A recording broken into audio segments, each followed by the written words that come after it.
like a shining star within Beverly Vista, and this will have a huge negative impact, whoever the other teacher is. So I really want to, you guys all got into this business because you want to help kids. Mm-hmm. This can really have a positive impact for those kids. And if it doesn't happen, I know I sent out an email at 2 in the afternoon and Eric came, thanks to my email. She didn't know there was a board meeting. I can promise you in 2 weeks, you're going to have a lot more parents here and kids here who are going to be wanting to talk about this.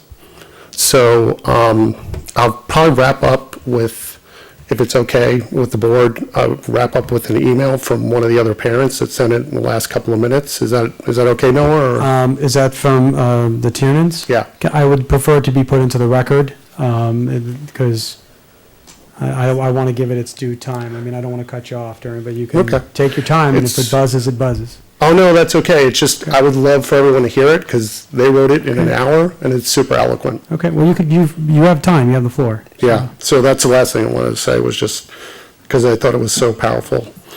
They wrote, "Dear BHUSD school board members, it is rare that students get to see examples of true excellence in their teachers. Most, like you and me, are just good, smart people trying to do some good. Ms. Chan, however, has demonstrated a higher level of expectations and achievement for the choir program. She's a rare treasure for our community, and Ms. Chan should be given the broadest platform possible in which she can thrive. I don't know if any other teacher has had her same level of training or has worked as tirelessly to prepare the elementary school and middle school students for recognition on the national and international stage. But if you had Jane Goodall available to teach anthropology, or Henry Kissinger to teach about politics, I don't imagine you would marginalize their ability." I'm sorry. This is how impactful she has been. To work with our kids, you would want to give every ambitious child in Beverly Hills the chance to learn from them. I think the same consideration should be given for Ms. Chan, and I really believe that. So please consider allowing her to work with middle school students this year. That's it. Thank you. Thank you, Frank. Okay, Ms. Grasso, are there any other cards? Okay.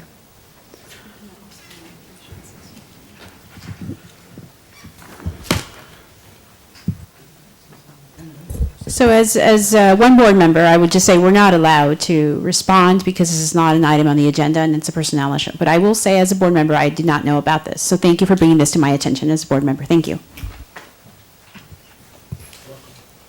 Okay. We're moving on to the consent calendar. Colleagues, is anybody pulling anything from consent tonight?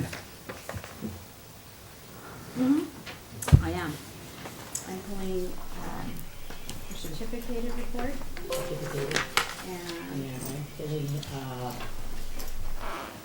I believe it's at 8E. I'd like to pull 8E.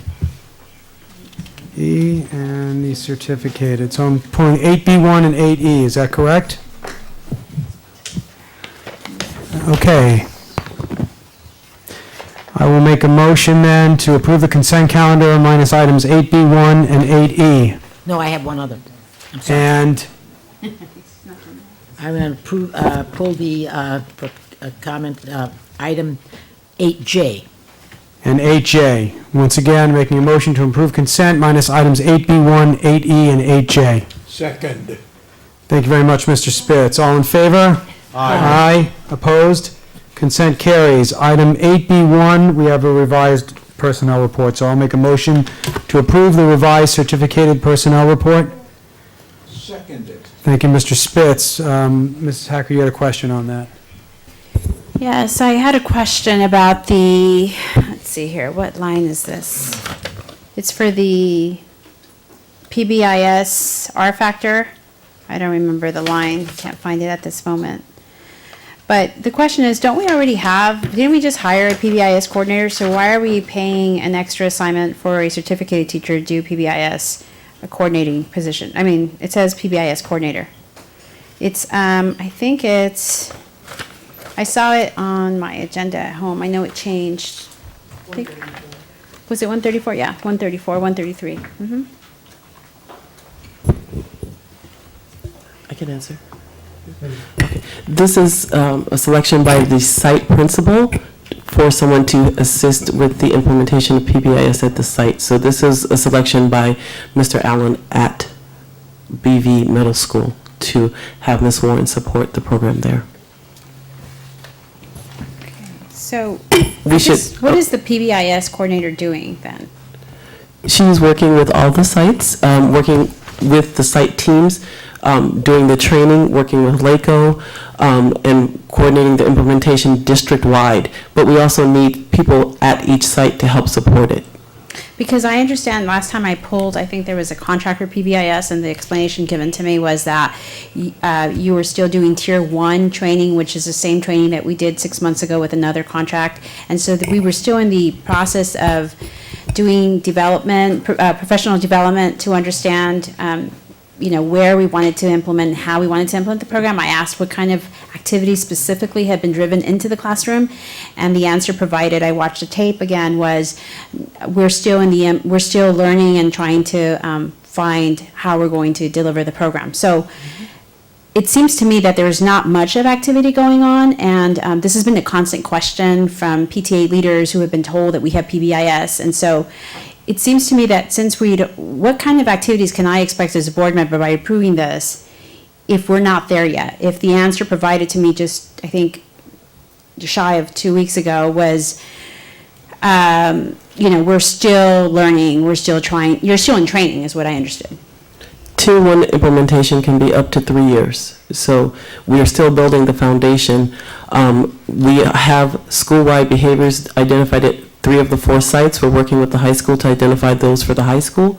However, we have to build a foundation in order to be able to implement with fidelity. So it takes time to build a quality program. So these are the people who help support the implementation at each site. So it can take a little bit of time to do so. So I'm not quite sure what specifically is the question that you're addressing, or what answer I can provide. Coordinating activities, what kind of coordinating activities can we expect by approving this? For this particular person, At the middle school, yes. this is a site coach that will help support the staff at the site, both the teachers and the classified staff, as we start with the Tier 1 implementation, or continue the Tier 1 implementation at the site. So it will be out in the classroom, outside of the classroom, in the unstructured times, as well as the library, the cafeteria, things like that. Thank you. Can I ask a question or weigh in on this just for a moment, since it's up for a discussion? And it's not really specific, I guess, to the PBIS, but to coordinator positions in general. It would be really helpful to see job descriptions. I don't know that can be made available when this request is made and it comes to us in this format for the certificated personnel report. But going forward, for any position in the district that's called a coordinator, I would love to see a job description or job duties associated with it.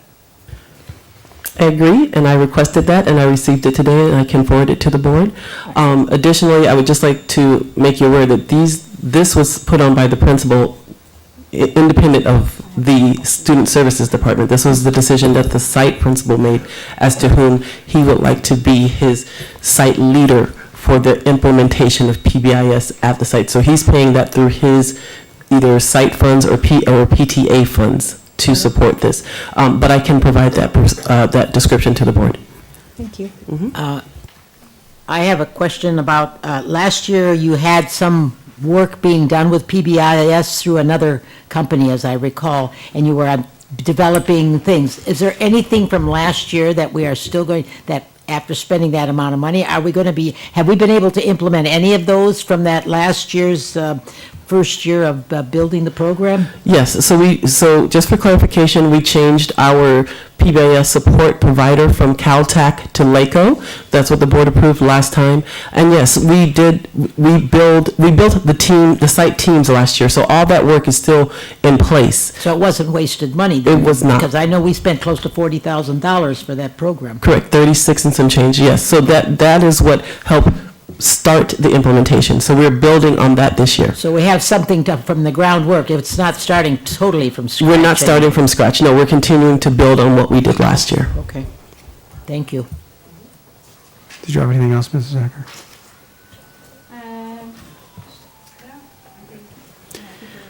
get a PBIS and special ed study session, Mr. Margot. I think I requested that because it's too hard to follow. I know that it's just very hard to follow what's going on because it seems like we're getting more and more requests for more funding for a lot of services, and it's kind of everywhere and nowhere. So I'd like to really call that to your attention and request that again, that it please be placed on the agenda soon.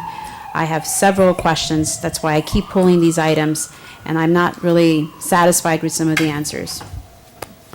Okay. Thank you. All in favor? Aye. Opposed? Motion carries. Item 8E. I need to make a motion to approve the master contracts for 2019, 2020. The additional ones. I move to approve the I just master moved it. contracts. Oh, second. Thank you. Okay, I asked that this be pulled. I asked that this one be pulled because I looked at the fact that $215,000 for a nurse and 2 licensed vocational nurses, and another $75,000 for a trained behavioral and trained instructional assistant, and another one for $125,000 for a board-certified behavior analyst. And I totaled all those up, and that came out to $415,000.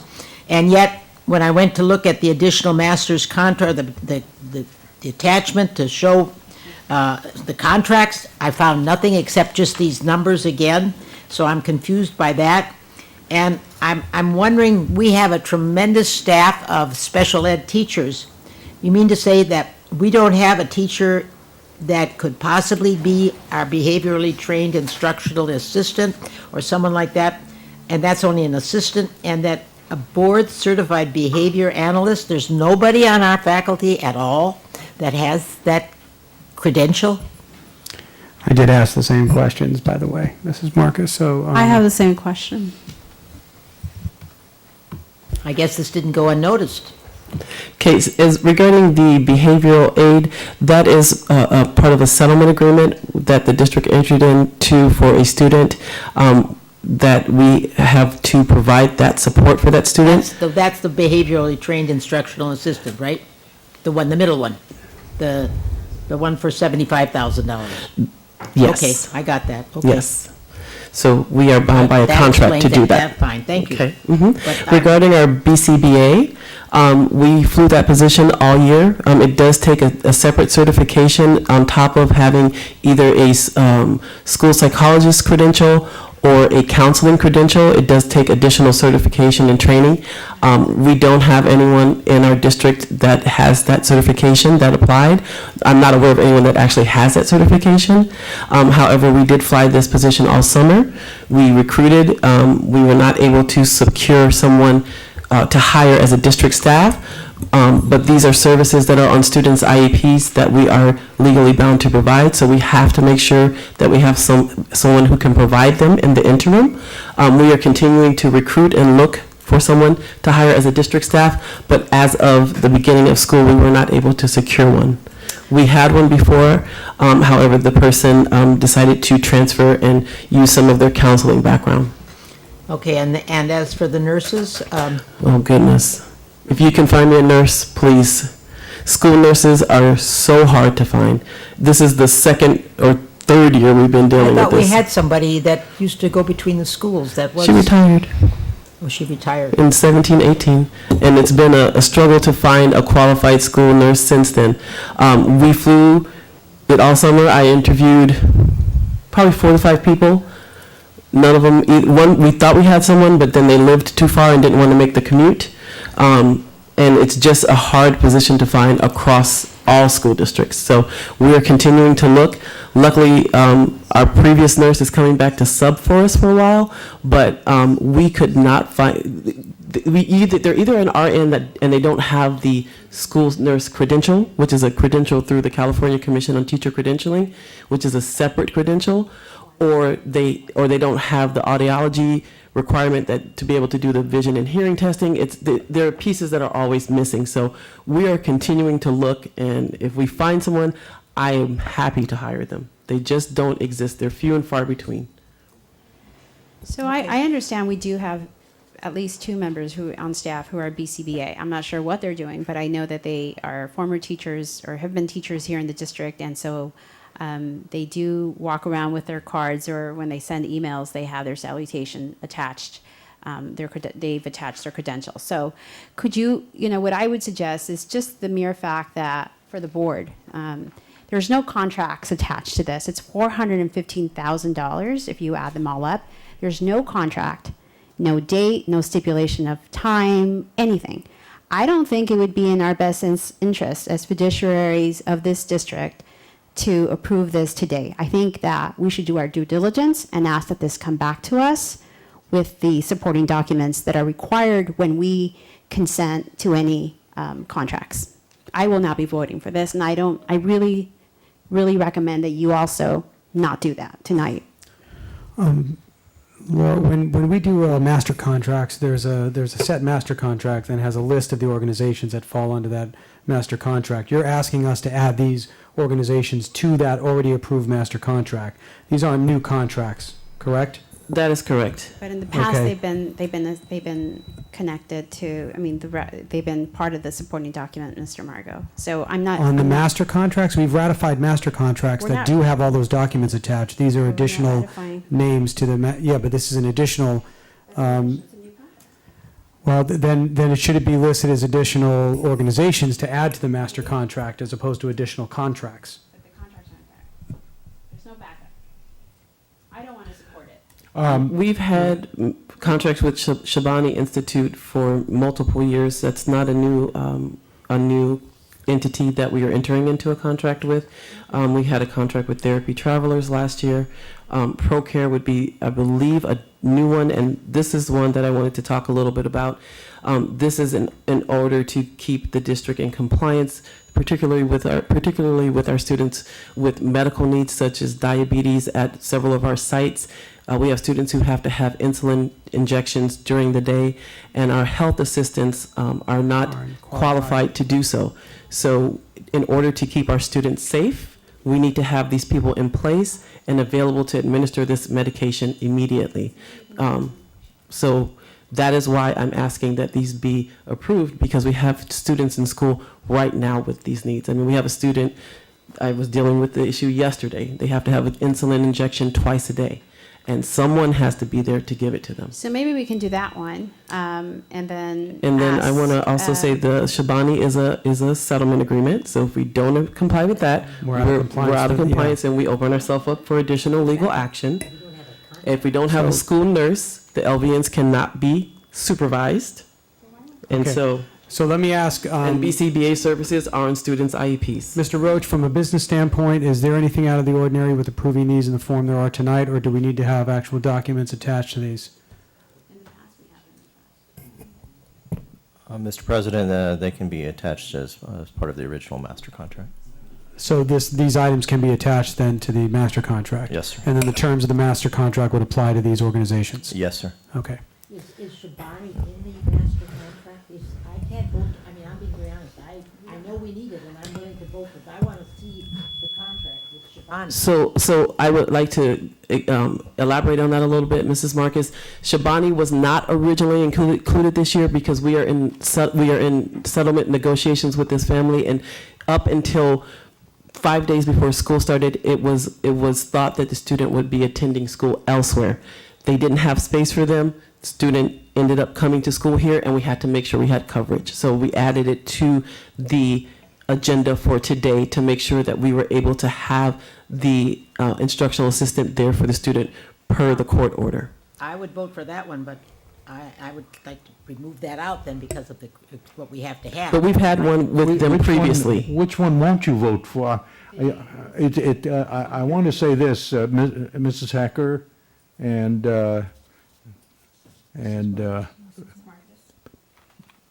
it seems to me that there has been adequate explanation Yeah. There's 3 of them. for all three, for the requirement of all 3 of these. If you don't, and what I want to do is I want to support staff where it's essential.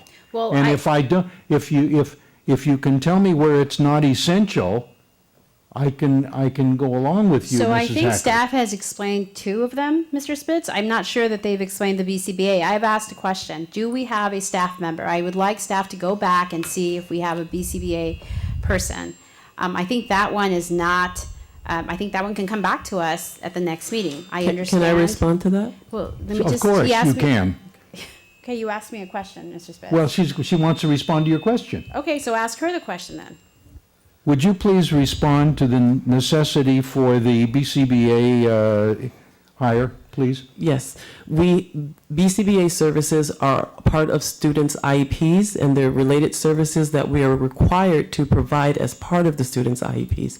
To Ms. Hacker's question, I'm aware of one person on staff that has a BCBA certification. She was our BCBA last year.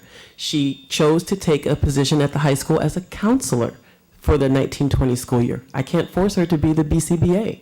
She chose to have a change in position. So at this time, I have to No, make sure we are providing the services in the students' IEPs. I have a question.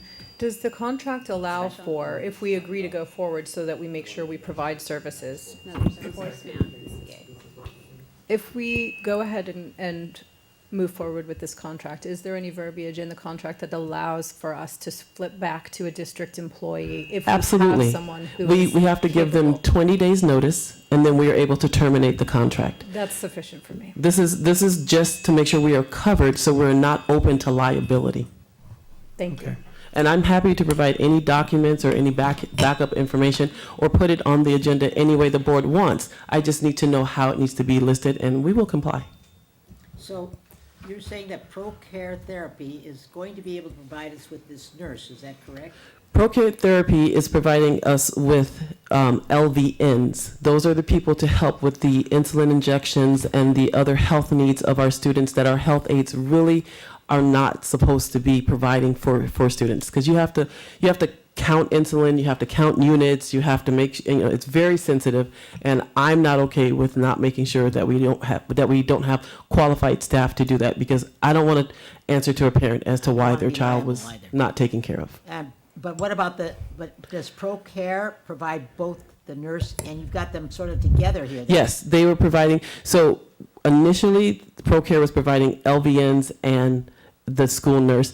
We actually found a school nurse through Metascan, so we'll be going with Metascan, which we have a contract with. So right now, we're only doing the ProCare for 2 LVNs to help cover the district. And that's going to cost us $215,000? Maximum. It may cost us I hate less. that word, not to exceed, that bothers me, but, okay. 3 positions. Huh? That's for 3 positions. Okay. No, that's 2 positions, you said. Was that 3? 3, nurse, no, you're correct, Mrs. Marcus, 2 LVNs, you're correct. $215,000 for 2 LVNs. 56 and 58, yes. That's for the LVNs. Well, that says That's not 215,000. 215. Oh, I'm looking at my breakdown here. I'm sorry. I have what? Well, that's what I want to hear then. Okay. What I have, our contracted amount for our BCBA is $125,000, not to exceed. For a school nurse, not to exceed $180,000. LVN 1, $56,000. LVN 2, $58,000. And the Shabani aide, not to exceed $75,000.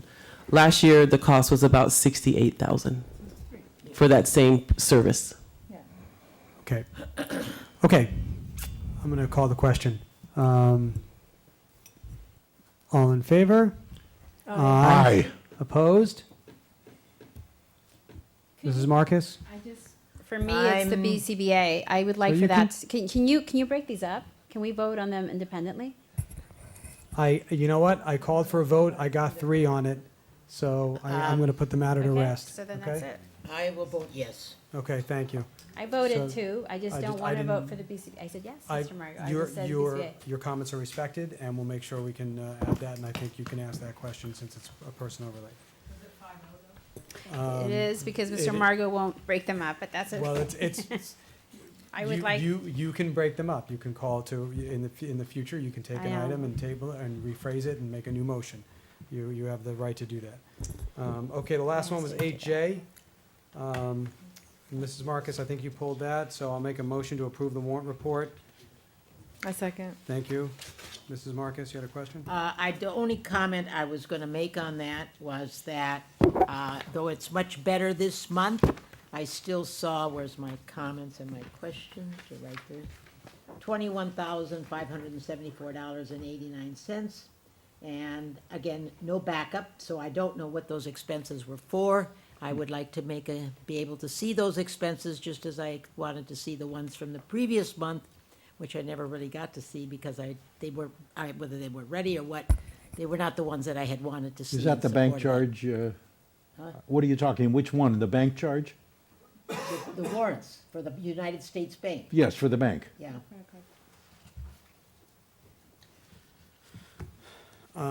Mrs. Marcus, I think we should suggest then, if you want to give direction, that in advance of the next warrant report, that if there's going to be a U.S. Bank charge on there, then we get the breakdown prior to Okay, the agenda. Does that help you? yes, Okay. I'd like to see, Would that be possible to do, Mr. Roach? Okay, thank you, sir. thank you.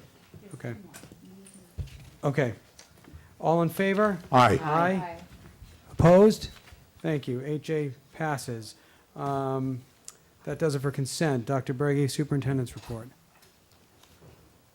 So we had a great kickoff for our first day of school yesterday with a wonderful ribbon cutting ceremony at Beverly Vista Middle School. We do have just a couple of slides that I wanted to share with you, and we don't. Okay, so I will share those with you next time. We have them, we're just not sharing them. That's right. It's tough when there's a board meeting on the second day of school. We thought we'd have that ready. Blame it on the fire. So, that's right. But we had a great kickoff, and I can give you just a couple of figures for our enrollment. Hawthorne is at 593 students, and I'll email this to the board as well. Horseman is at 648, and these are students that are actually physically coming and sitting in our seats. And Beverly Vista Middle School is at 961 students, and the high school is at 1,338 students. 1338? Yes. Okay. Sorry? That's also climbed as well. Yeah, that is definitely, yeah. How many, 80? 80 to 100, Yeah. So, and we still have people that are showing up and registering their students. So that's a really good sign. And I just want to thank the board for being part of the ribbon cutting ceremony and being really the front and center. And that support yesterday, it was really a nice ceremony. And it was really nice that many of the city council members were there also to support us. Before I turn it over to Thomas, I would say that in looking over some of the photos that were taken yesterday, I noticed we didn't get a photo of the ribbon cutting with the board and staff. That was lacking, and I think we should have, and I don't know. We have a photo with the board and staff, just not cutting the ribbon. And for the amount of work that you all put in and Mr. Allen put in and his crew, they should have been represented in that photo as well. No, and thank you for that comment. We did talk about that. We really wanted to ensure that the board had their opportunity to be front and center. The board has thanked us many times for our work and the hours that we put in. We wanted that to be a moment where the board was front and center. You don't Okay. get that very often. So Okay. we did talk about that ahead of time, and we just wanted to ensure that you were able to take that opportunity. Okay, granted. Thomas, what say ye? All right. So I just want to say congratulations to everyone, including the students, for making it through the first 2 days of school. Don't worry, there are only 178 days left, so it's all right. I want to say congratulations to the ribbon cutting event. I saw the pictures. I wasn't able to attend, but it looked great. Yeah, I was in school. Yeah. And I just wanted to report that one of the many things accomplished this summer was the completion of the revised mission and vision statement, which was a collaborative and productive discussion that ultimately left everyone pleased and included. So just wanted to report on that. With every new school year comes growing pains, especially this year with reconfiguration, but I'm fully confident that this year will be another exceptional year. And then reporting back on an idea I mentioned last meeting, which talked about incorporating all students from TK to 12. Each school is finalizing their student council or ASB teams or classes. So once that happens, I will be meeting with them and while representing them, keeping them involved. Next, I'm really pleased with the new clean websites that have been revamped district-wide. They look very clean and concise, so that's nice to see. And then after being informed of the choir teacher being relocated from BV Middle School and the great impact this move has made, I will support the students, whatever decision they would like, so. And then lastly, I've heard concern from many students in performing arts at the high school about a location to perform. I've had a lot of people contact me, so I just would like to have some sort of update, clarification, or something to inform the students what is happening. And good luck to everyone this school year, so thank you. Well, funny you should ask. I had made a request to Dr. Breggy to update us. He would prefer to bring us an update at the next meeting. It'll be more complete with dates and locations. So it is being worked on, and there will be, students will be performing somewhere. Can I just add that? So I had a long conversation with Kaz at the high school yesterday, and so we are in touch with many people throughout the community, and so we absolutely know that we have space. What we're trying to do now is ensure that the space that we are securing is the very best space. So for like technical needs, including lighting and sound, and we also want to ensure that where we go, we have this opportunity so that our students can continue to operate and the sound and light equipment. Many times when you go into some of our commercial spaces, the students aren't allowed to kind of take control of the soundboard and the lighting board. So, but I'll have it, as Mr. Margo mentioned, I'll have more details later, but there's a lot of conversation that's happening, and the city is working with us to also secure space. Thank you. Thank you. I assume this is Dustin, College and Career Access Pathways. Absolutely. This is information only. So every 3 years, we have the opportunity to go in agreement with SMC's Board of Education as well.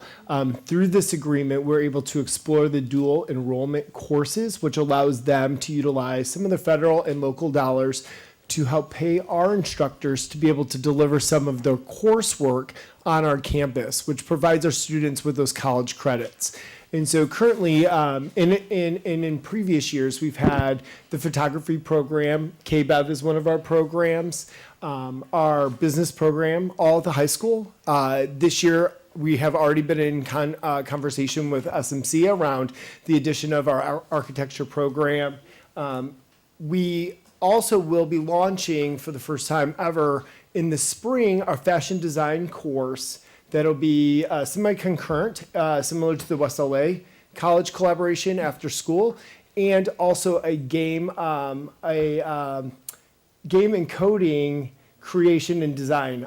Ms. Hacker was a big part of that and assisted us in helping create that opportunity as well. And so those both will be offered second semester. We should start marketing those to our students soon. As far as the packet that's attached in the Ed Services, that's information only. We legally have to post that in Ed Services for a full week prior to them being able to put that on the consent calendar in case anybody comes and has any questions. It is at absolutely zero cost to the district. They are the ones that reimburse us for our instructors for those courses.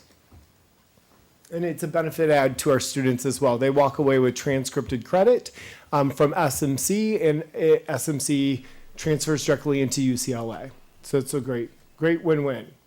Thank you. Colleagues, any questions on this? No, thank Okay. you, Dustin, for everything. Thank you for the your update work. on this. I Thank you. appreciate it, and the dual enrollment is terrific. Moving on to planning and facilities. Thank you, gentlemen, for your patience.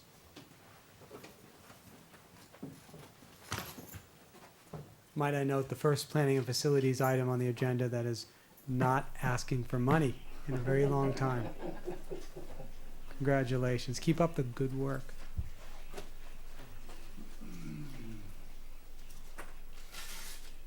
Oh. Thanks, Jeff. Just waits down the bike.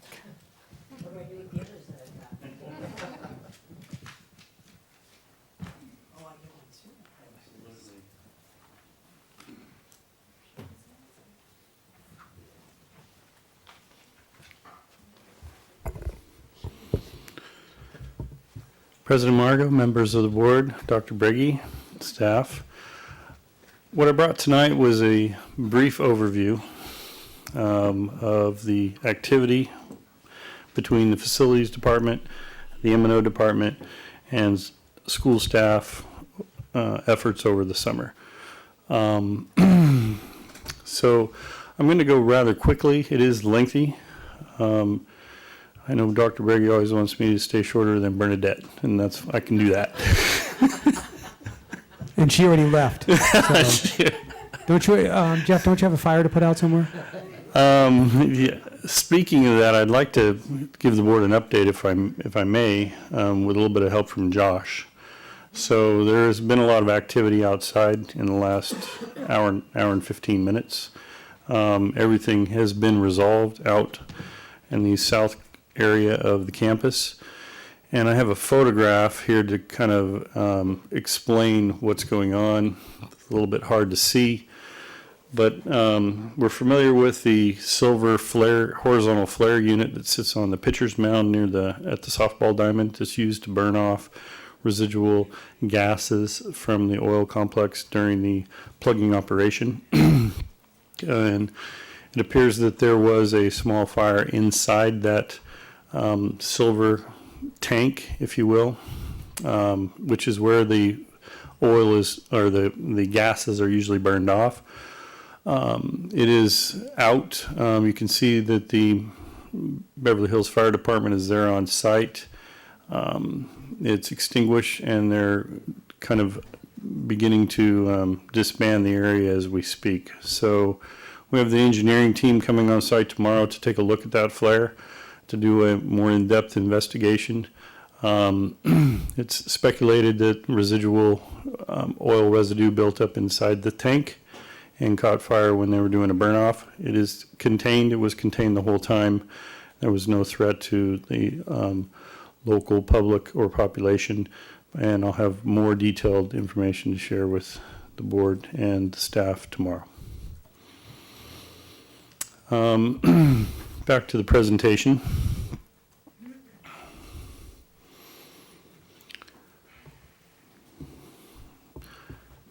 So over the summer, as you recall, I was here in front of the board in May with a list of contracts to approve for summer work, and we did a brief update in early June of the scopes of work that we were going to embark on over the summer.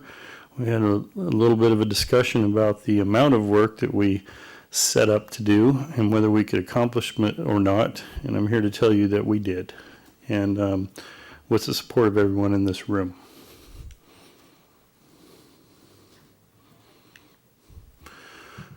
So the projects that went on this summer included reconfiguration, as we know, as well as our ongoing bond projects, and they're all listed on this page here, as well as a bullet point at the bottom. I have a slide at the end to talk about some M&O department efforts in Ken Haas's team over the summer as well. I want to begin with the Beverly Hills Middle School. This is kind of a flyover of the improvements that were funded for the reconfiguration effort. These are a list of the enhancements that were done to the Beverly Vista Middle School. And beginning with, obviously, the move. We had over 135 pods. We moved the pods over 300 times, and we had over 2,200 hours of movers involved in the 3 campuses. 4 months of planning paid off well, and we feel that the move was executed successfully. Among other things at the Beverly Vista campus were Wi-Fi upgrades, security cameras, new synthetic lawn, new sidewalk at the front entrances, ADA loading ramps, dance rooms, as you can see. These were all items that have been completed. Continuing on, physical education storage out near the play fields, new staff conference room, new staff workrooms, painting throughout the campus. I think we painted over 200 doors and frames and windows. And the M&O department was also busy with their maintenance projects and deep cleaning throughout the summer.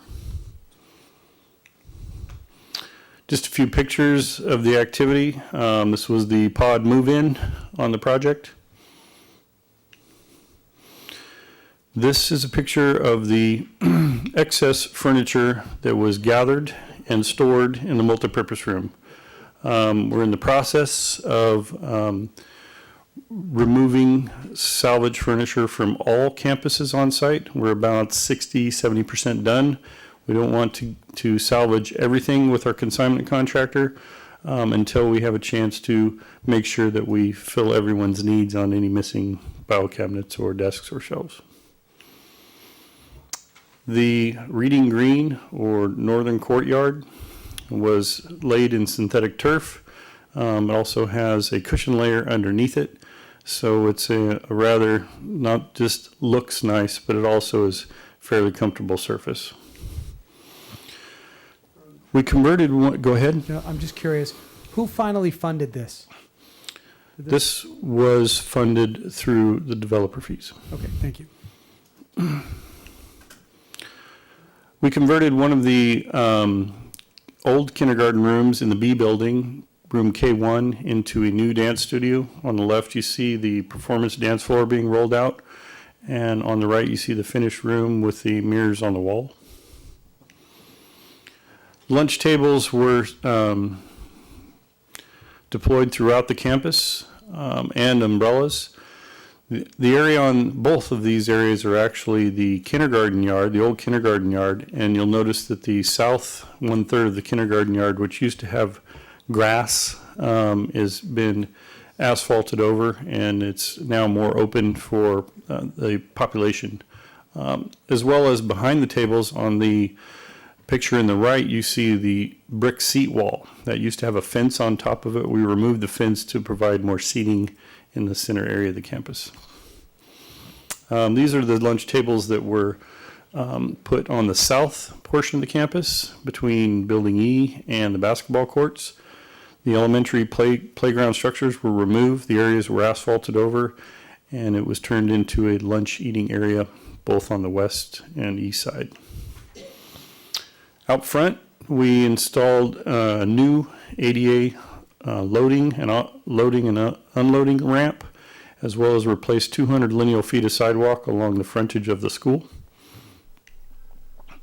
On the left is the multipurpose room. That was the slide we saw earlier with all the furniture in there, with the painted doors and frames and restripped and waxed floor.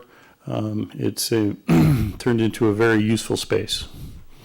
On the right, we infilled the front entrance with the radius above the entrance gate that was open. And we filled in that radius with tube steel fencing, and then we painted all wrought iron on the entire campus. More pictures of window painting. This happens to be by the administration area. Both the wrought iron as well as the windows on the first floor were painted in Building D. This is the deployment of the ViewSonics. Bernadette left. This was a big joint effort. On the right, you see the ViewSonics being assembled and staged in the cafeteria area, and they were deployed to every room. These are 75-inch TVs, touchscreen, smart TVs with a USB to air connectivity to the teacher's laptop. Also mounted with Yamaha soundbars you see on the left-hand picture. The soundbars are on top of the TV. The Beverly Vista campus also received security cameras throughout. There's a sign on the left. It's posted at every entrance. This is our standard sign on all campuses now. On the right, we see one of the security cameras over at Building B. On the left, we see a security camera near the atrium quad, as well as a Wi-Fi emitter center on the right side of that picture. The campus did receive a Wi-Fi upgrade.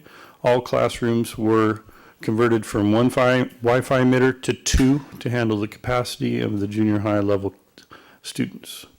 On the right is just a sample of the digital phones that were deployed. The Beverly Vista campus was converted from the traditional analog phones to voice over IP digital phones. This is the kitchen area. A new food court was assembled. There's a couple pieces on back order, but they were able to service these first couple weeks of school with all the new equipment that showed up. It's kind of more like a, I want to say if you've been in a small hospital, you kind of have that serving line where you collect all your items and then you come out through the point of sale at the front. Seems to be working very well. On the right is Heather's barbecue she's very proud of. And the barbecue, I was told, was a hit. We had people over there during lunch today and to watch the lunch activity, and the barbecue was a very popular item. Outdoor, we have 2 new containers for PE equipment. They're located between the basketball courts and the play fields to the south to put the play products or the PE products closer to where the activity takes place every day for the PE instructors. This is a before picture of the locker rooms. Left lockers, obviously. The right is the showers. The storage that I just mentioned in the previous slide is now where all of the PE equipment resides and no longer in the showers. The shower rooms were opened up, cleaned, painted, tiles repaired, and perimeter backpack hooks were installed. This area is being analyzed for future improvements it's being looked at by the structural engineer, architectural firm, and the DSA impacts on what we can do with this space. We have input from several parties on the district about opening it up and removing some of the interior walls and creating a larger space than the traditional layout that it had. We can see a set-up classroom on the right, getting ready for school. I think that's a PTA meeting in the teacher's lounge on the right. And on the left is a new conference room that we created out of a workroom for staff. On the left. On the right is a new workroom that we created out of a storage room for staff. And atrium on the left, and there's the ribbon cutting on the right. So we did get one picture of the ribbon cutting up here tonight. Hawthorne, I'll pick up the speed a little bit as we move through. Hawthorne also received Wi-Fi campus upgrade, security cameras throughout, in addition to the move. 75-inch ViewSonic TVs throughout all classrooms with the same components as was installed at Beverly Vista. Numerous roof repairs, VoIP phones throughout, nursing office upgrade, and perimeter screening, security screening. This is the solid security screening all the way around the property, not the semi-transparent that was there in the past, as well as service to all of the HVAC, fire alarm, and electrical equipment. This is part of the move. The auditorium is being used for the salvage excess furniture. On the left, you see down in the basement, part of the multipurpose room. On the right, you see the same room. Dramatic effect, a little cleaning and TLC can do. On the left, the original nurse's office. On the right, new flooring, paint, and the remodeled nurse's office.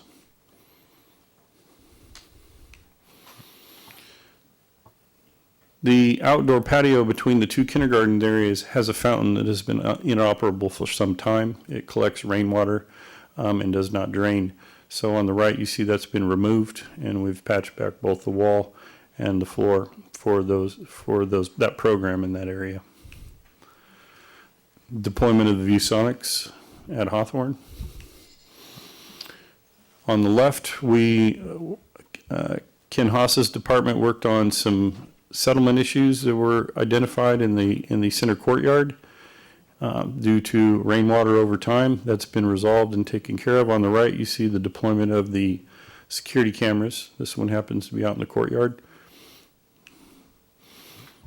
On the left, you'll see the cameras that are on kind of a stem in the hallways for viewing, and on the right is a screen showing the multi-view of all the different angles that the cameras provide staff and BPD. Classroom setup after the move. A little bit of unboxing, getting ready for the students. Outdoor grounds were worked on by the M&O department. On the right, you see the new screening that goes around the perimeter of the school, all the way around the sports fields, all the way around the hardcore surfaces, and that's what the school looked like on opening day.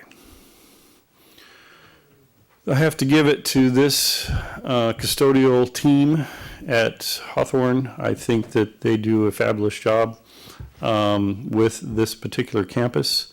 I think you can tell by looking at these hallways here that they take a lot of pride in their school. Horace Mann. Horace Mann, we had the move take place. We've done reslurry and restriping to the west half of the campus. The east half will be done after the roofing project, and the roofing project's running about 75% complete. These are some pictures of some of the challenges that we ran into during the roofing project. These are on the vertical surfaces, walls that intersect the horizontal roofing surfaces, and you can see kind of the decay on the wall surfaces, or migration of moisture over the years up the wall. So we had to raise our elevation of roofing material and transition flashing to, number one, remove anything that was decayed, needed to be removed, and roof up over that surface to ensure no water in the future can penetrate the envelope. A little bit more of the same during our investigation after demolition is when these items were brought to light. Tough picture, but you can see the high roof at Horace Mann on the left is, it's about 90% roofed. On the right, this is the west elevation. You've noticed if you've been to the campus that this tile roof is very unique. It sits on a cross-grid system of steel hat channel.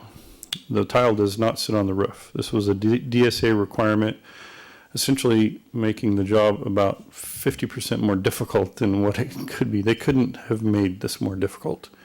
So we have a phase plan for completion. Horace Mann project, the Horace Mann Building A project is a center 2-story in the middle, and it has 4 corners or 4 quadrants. They're going to work on one quadrant at a time, starting in the southwest corner that's near the main entrance. And any time that someone is working on the roof, there's a perimeter fence and a scaffold tunnel to protect anyone from any falling objects that come off the roof. This is an example of the fencing and scaffold tunnel. This happens to be the entrance to the courtyard. And the restriping was completed 2 days before, well, the day before the pancake breakfast. The slurry was completed on Friday before the pancake breakfast. And this is, again, is the cool surface topping that we've been using. It's running 18 to 22 degrees cooler than the black asphalt. It's a new product. It's this kind of has been the first campus we rolled it out on. And if this is a reapplication, if you recall, we have a holdback on our contract from our site improvement contractor last summer of $35,000 due to some cracking and peeling of the original application. So this reslurry and restripe was on the manufacturer's dime. They will reslurry and restripe the east side after the roofing project is completed. El Rodeo. This happens to be an aerial shot from our Multivista vendor that's doing our photographic documentation and as-built over the course of the project. So we moved the furniture, teaching materials, equipment out early on in June. The north half of the campus was utilized for summer school up through the end of June. The modular buildings were disconnected and prepped for removal. All of the modulars are moved except for, I think, 8 to 10 pods that are on the back north corner. Those will be moved out this weekend, and Pro West is on site and demolition has begun at Building E. This is a picture of the south half of the campus.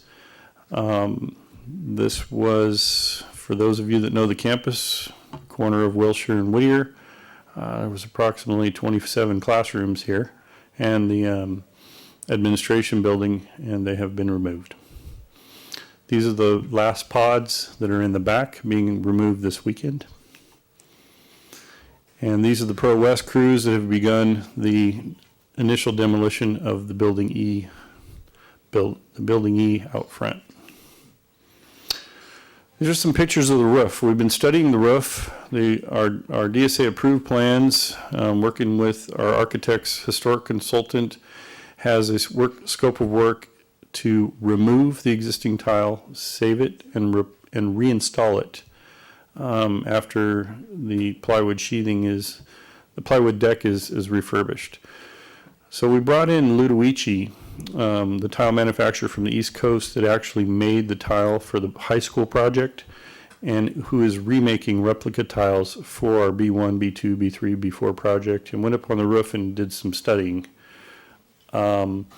Breakage, reuse of the existing tile, pros and cons versus the historic value of that tile is something that's we're working on very diligently.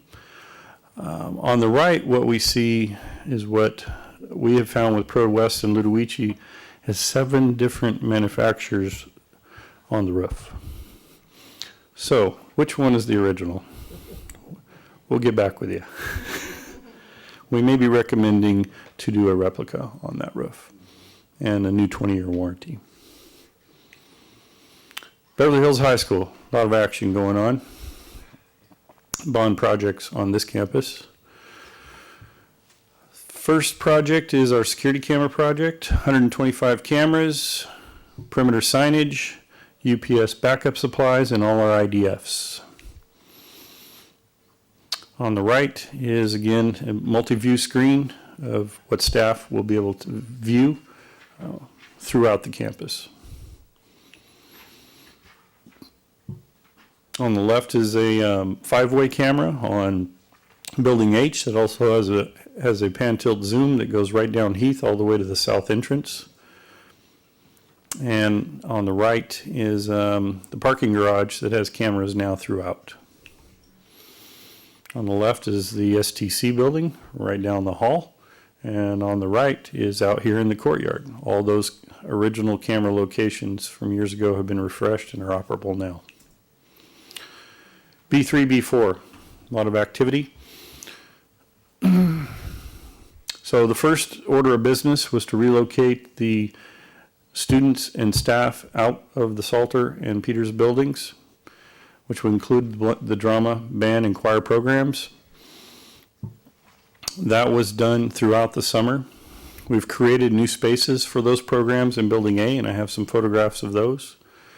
And the Theater 40 storage area was cleaned out and turned into a new scene shop just off the tunnel of Building A. And Theater 40's storage area was moved to the back row of the modular, or the village is what it's referred to. They have 3 units back there, and they have enough space to actually do rehearsals in that area, so they no longer need to use any space in the annex building. Moreno High School was relocated to the annex building on the east side of Moreno, and part of this interim housing project, we remodeled 10 spaces in Building A. In addition, while that was going on, demolition is in full bore at the building B3, B4 project. All lead abatement is completed, asbestos abatement is completed, and structural demolition in process.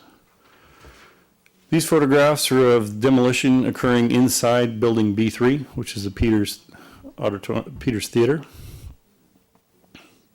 Building B4, which is the Salter building. On the left is all the lead tile being removed from the restrooms. On the right's the corridors, demolition in process.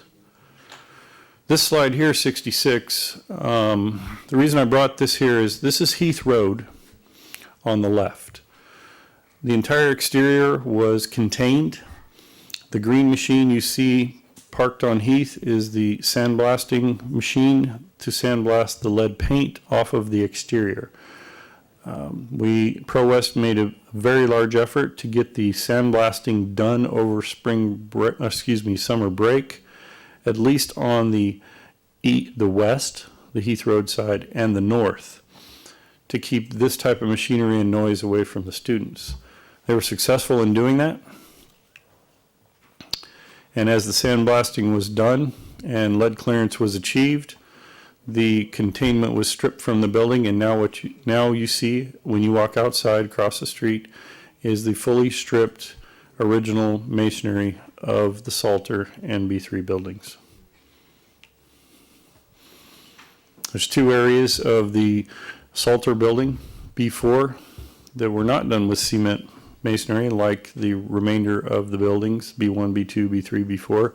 So we're doing some test sandblasting and test finishes to see what we're going to recommend to make that clay brick blend into the gray cement masonry that the rest of the facility is built out of.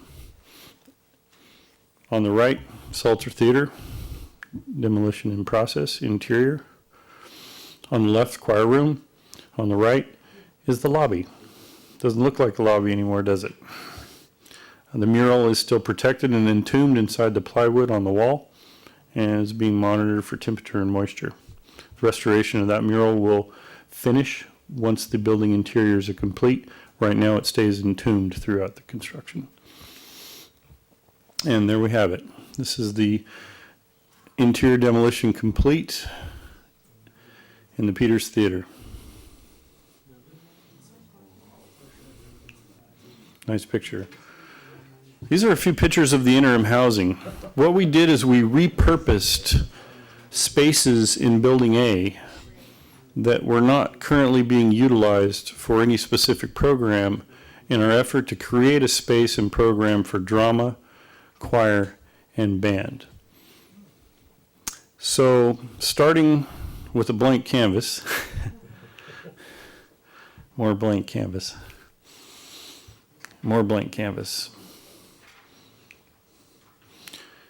This is was the Theater 40 storage in the tunnel, if you can get in there. And that is now that same space, which is the scene shop for the Beverly Hills High School drama department. Big difference from here to here. So we took the opportunity in this interim housing project, again, to repurpose some space and maximize the utilization of our existing structures. In the meantime, it was a great opportunity to do a little cleanup. On the left is a picture of the parking garage of Building A. I think that started as a small pile, but over the years, I think people just decided it was a great place to set stuff they didn't want, and the pile grew. On the right is what that area looks like today. We have opened up at least 8 additional parking stalls during this cleanup effort and rearranged the security golf cart parking as well as some lawn equipment parking in the chain link compound on the north end of this parking structure and put it back to how it should look. In the renovations of Building A, we're trying out some new flooring, shown on the right. This is no wax LVT tile. On the left, you see it laid down in our new band area. This is something working with Ken Haas and some of the manufacturers is moving to a no wax, low maintenance type of flooring. So we're going to see how this flooring performs in these 10 spaces and see if we want to roll it out district wide when we get ready to replace flooring The stripping and waxing efforts over the summer are quite lengthy, and the costs do add up.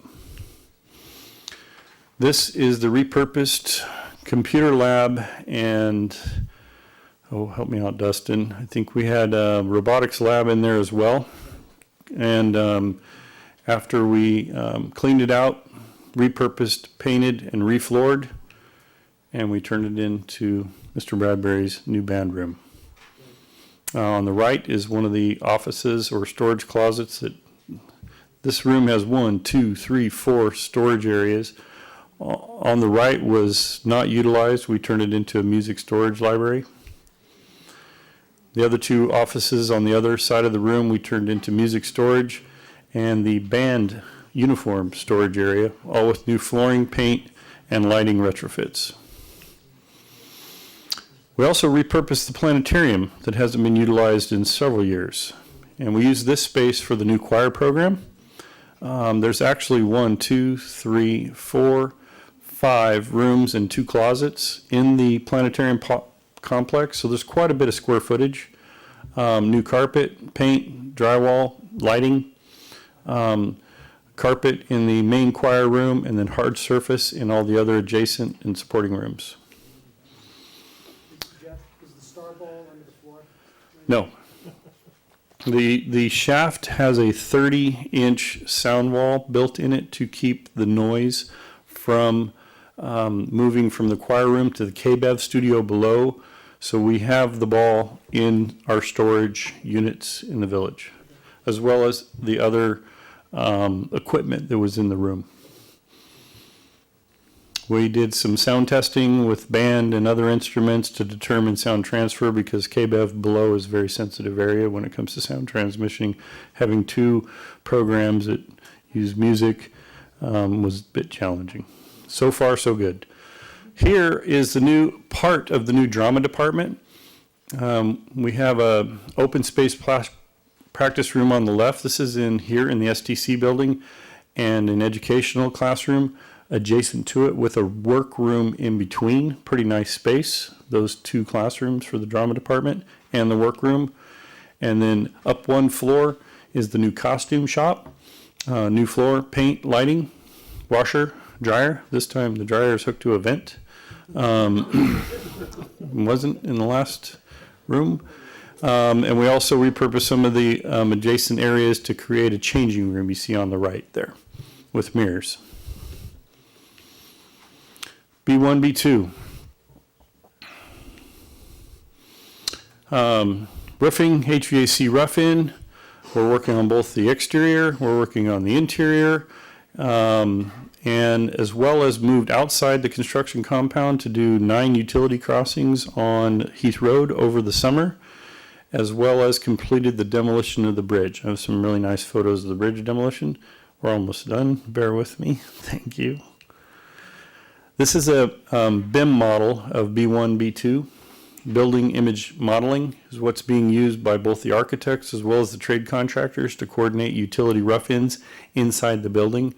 The pink horizontal tubes you see below the building, most of you are familiar with the micropiles that were drilled 60 feet below the building, 149 of them that are tied to the building foundation that pin that structure seismically to its current foundation. This is the same model, it's just a slice through that same 3D model. So the trade contractors use this to route the mechanical, electrical, lighting, fire sprinkler systems to avoid conflicts during construction.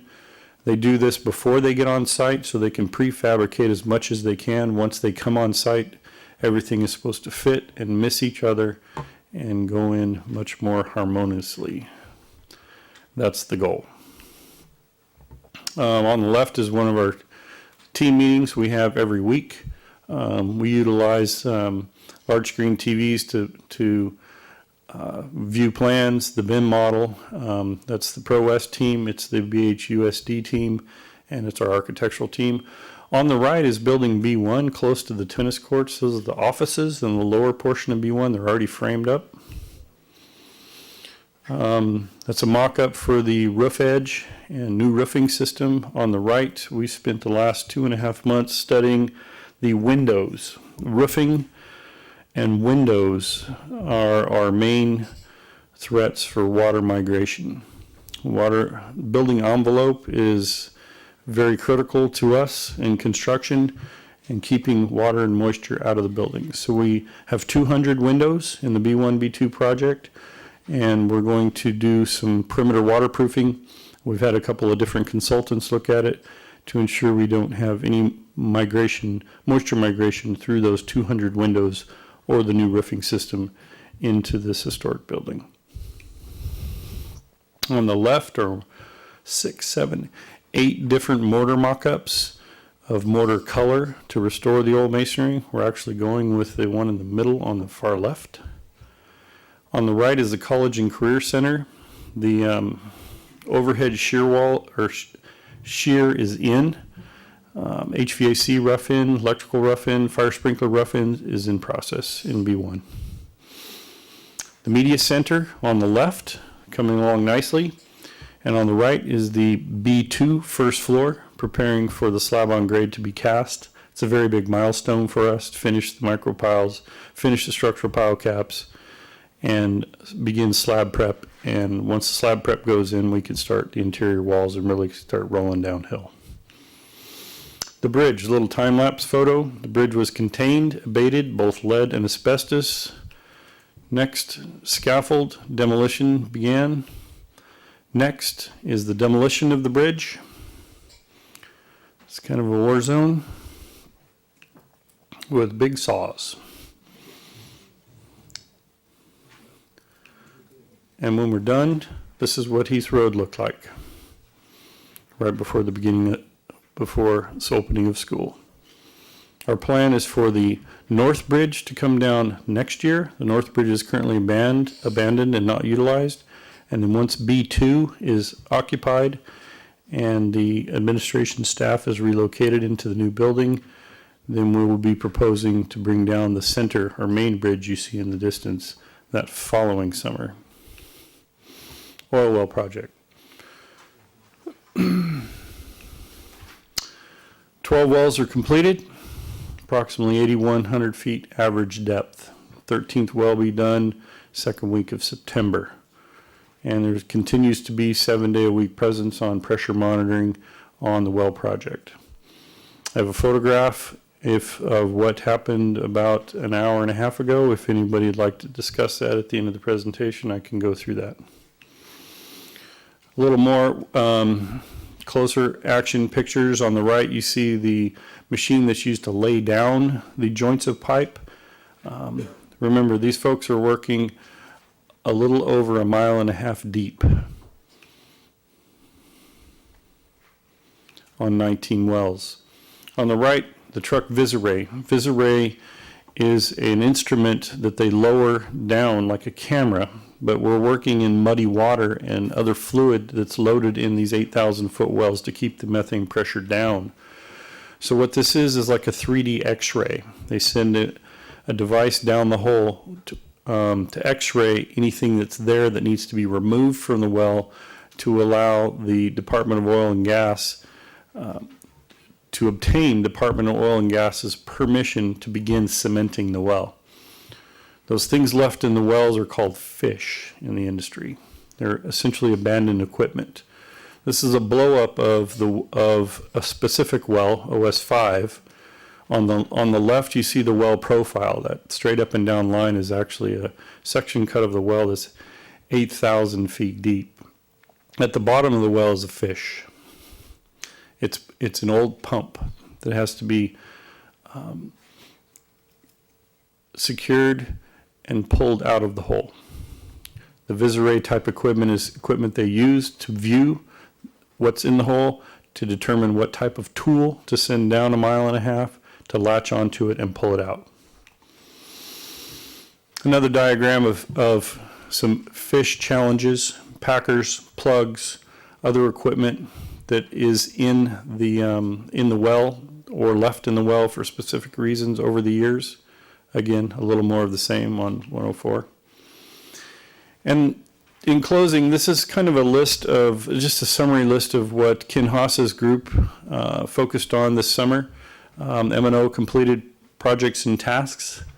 They had 50-plus men working throughout the summer during the 75 calendar days of go. We maxed out, I was counting for a while, we maxed out at about 255 people working on a single day in late June was our max on all campuses throughout the district, including the bond projects with Pro West. Second page, a little more of the M&O activity during the summer. And appreciate the time. It was a long summer, a lot of support from everyone, and I think we accomplished what we set out to accomplish. I feel confident of that. If you have any questions, feel free. Or if you have any questions about the oil well, like I said, Josh has a photograph loaded if you would like to see from approximately an hour and 15 minutes ago. Okay, thank you very much, Jeff. We appreciate the update. Hopefully the community will be this will be available for the community to, This will be on the website. great, to take a look at. Any comments or concern or questions, colleagues? Yeah, I just want to say, wow, that was awesome seeing all the progress. And I just would like to reserve a date to tour all the new campuses when I get graduate and stuff. So that was awesome. Thank you. This all took place in a 2-month summer break. What were you doing in your spare time? So that's what my wife keeps asking. You know, what I wish that there was a way to do this. This is fantastic, and I would like to see a way somehow that this kind of a project, this could be somehow shown to the community. I realize that you can't show the whole community all of this, but it sure would be nice for the community to know what has happened this summer, because it's so meaningful. It's so unusual. So I hope that Ms. Starkins can work on that. We definitely are working on communication to show the progress. I just want to say thank you. This is just absolutely tremendous. I think Mel said the other day it was a Herculean task. It really, truly was. And if anyone ever questioned whether or not we had the right team in place to effect reconfiguration and the change, I think this is a pretty resounding answer. Yes, we absolutely have the right team in place on every level. So just remarkable work. Thank you so much. Thank you.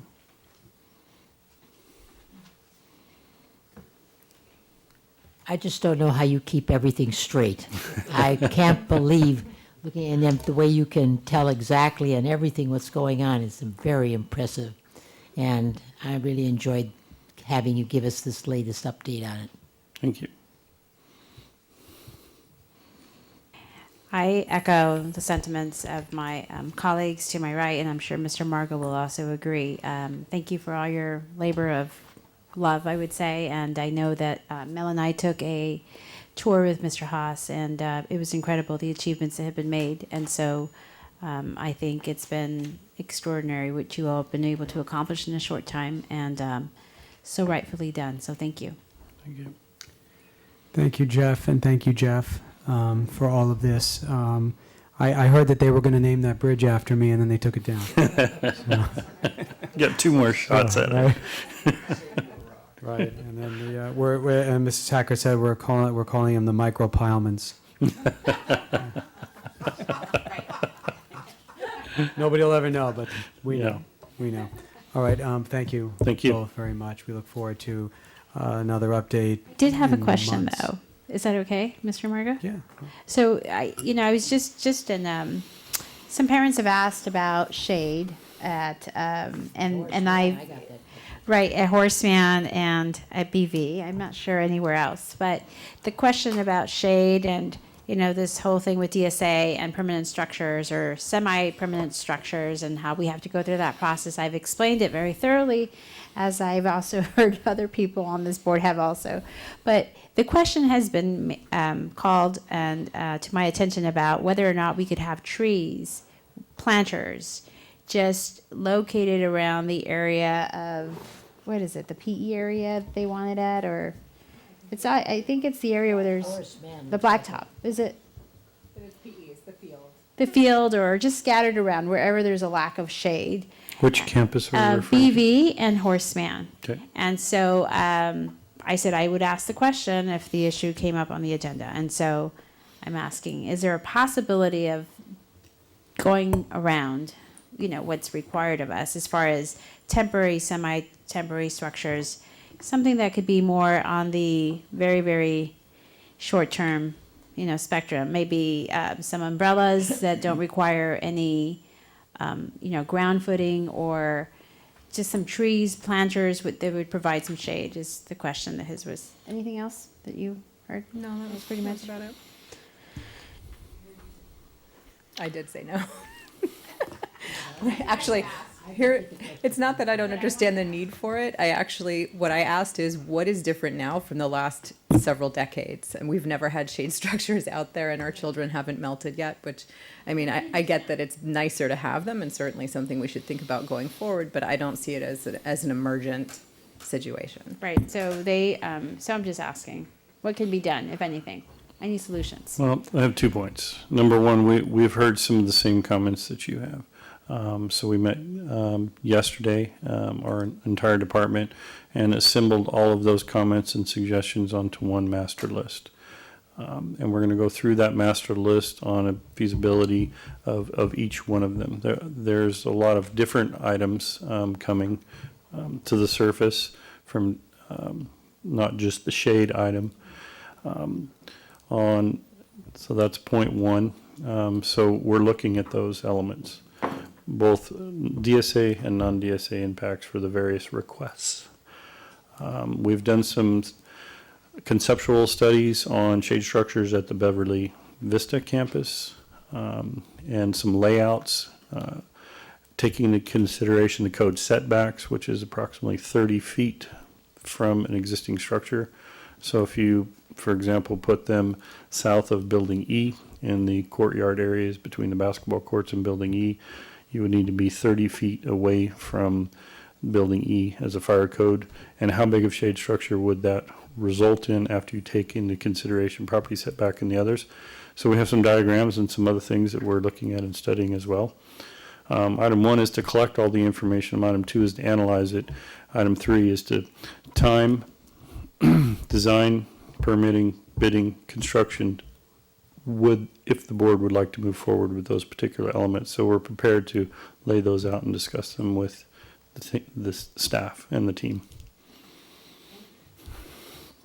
Okay, thank you very much, guys. We have board policy discussion. This was something brought to me by one of our colleagues to discuss the cell phone policy. There were some papers dropped in front of us. If we want to look at the existing cell phone policy and practices at both the middle school and the high school, they're in front of you. Mr. Spitz, I know this was a concern of yours. Do you want to start the conversation? The cell phone conversation, would you like to kick that off, or? Yeah, I can kick it off. I think that there's quite a bit here to read and review, and so I can kick it off, and then I think that this probably is going to be worth a study session in the near future. But to kick it off, I mentioned this to Mr. Margot a couple of days ago. I had occasion to speak with a substitute teacher who pretty active in the district, and she substitutes primarily in the high school. And I asked her, what's the biggest problem you have what's the biggest single problem you have in our classrooms? And she didn't hesitate for a moment. She said cell phones. And she said, this is what happens. She said, when I substitute, I mentioned at the very beginning that if anybody has, any of you have a cell phone, do not pull it out of your pocket, do not use it during the hour. And she said, so then she'll get started with the lesson, and the first thing she sees is a kid doing this. He's got the cell phone out of his pocket, and he's playing around with the cell phone.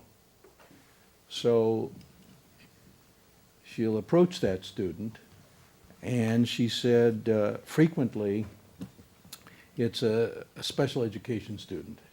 And she says at the beginning, if any student does use their cell phone, I'm going to take it from them and they can recover it at the end of the hour.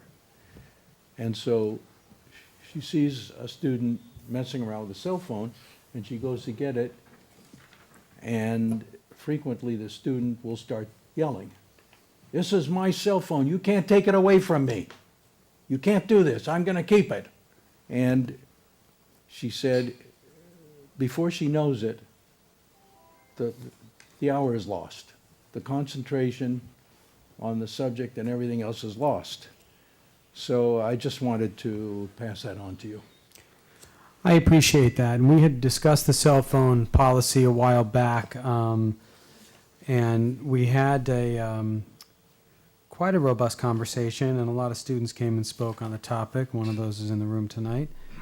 And I would say, Thomas, what is your current take on this? Because I don't know if you had a chance to peruse any of this, but those of us that were at BV this past week during the orientations were introduced to a particular cell phone policy at BV that I find to be fair and effective, and most importantly, enforceable.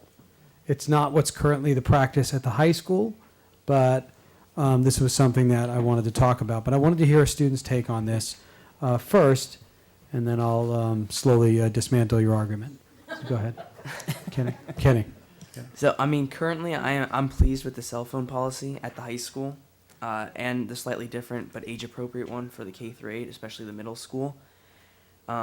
Allowing the policy to be different for different age groups is important, I believe. So I'm in support of the current one.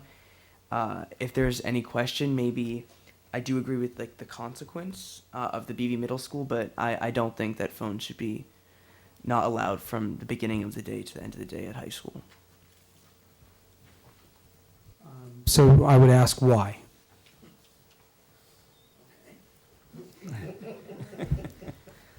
So, like I said, the middle school policy is age appropriate, but I don't think this policy should be adopted at the high school because it is a different age group of students that should learn. They could learn discipline and responsibility, like for their actions, as they are preparing for college and career readiness. High school students, they use the new learning management system or Schoology on their phones, like during instruction. Sometimes it is more time effective to just quickly take out their phone instead of using the one-to-one laptops. Like laptops can be used for large assignments and for the duration of the class when that is assigned, but the phones are more effective. Even today I took out my phone twice in 2 separate classes to either research something or use Schoology, the new learning management system. So I like how you're plugging Schoology. Thank you for that. I'm sure they'll be pleased. So the one good point you made in your argument is that it's a practical way to substitute using a laptop. So it's under then teacher discretion that the teacher would be encouraging the use of an electronic device, be a laptop or phone, and you're doing a task that the teacher has asked for you to do. Correct. Okay, so that's a practical application for using the technology, which is something that we're all pushing for. Something that I personally take an issue with, I know maybe 1 or 2 of my colleagues might agree, is the use of the phone during passing periods during the school day. Before you step on school grounds, your time is yours, but once the bell rings, you're in school. And I have an issue with taking a phone out during passing periods. I don't think it's necessary. Plus, it also, people are losing the personal touch. And everything is being done through Snapchat and Instagram and whatever they're doing. Nobody's talking to each other anymore. And we're slowly getting a generation, and people find this amusing, but and I had one of my child's teachers had written in their note home that even though it's on text or email, it still needs to be written correctly and grammatically correct. And she's not letting kids get away with that just because you're using technology to abbreviate and all the little letters and emojis that people use. We're completely losing our ability to actually communicate verbosely now and use the English language because we're taking so many shortcuts.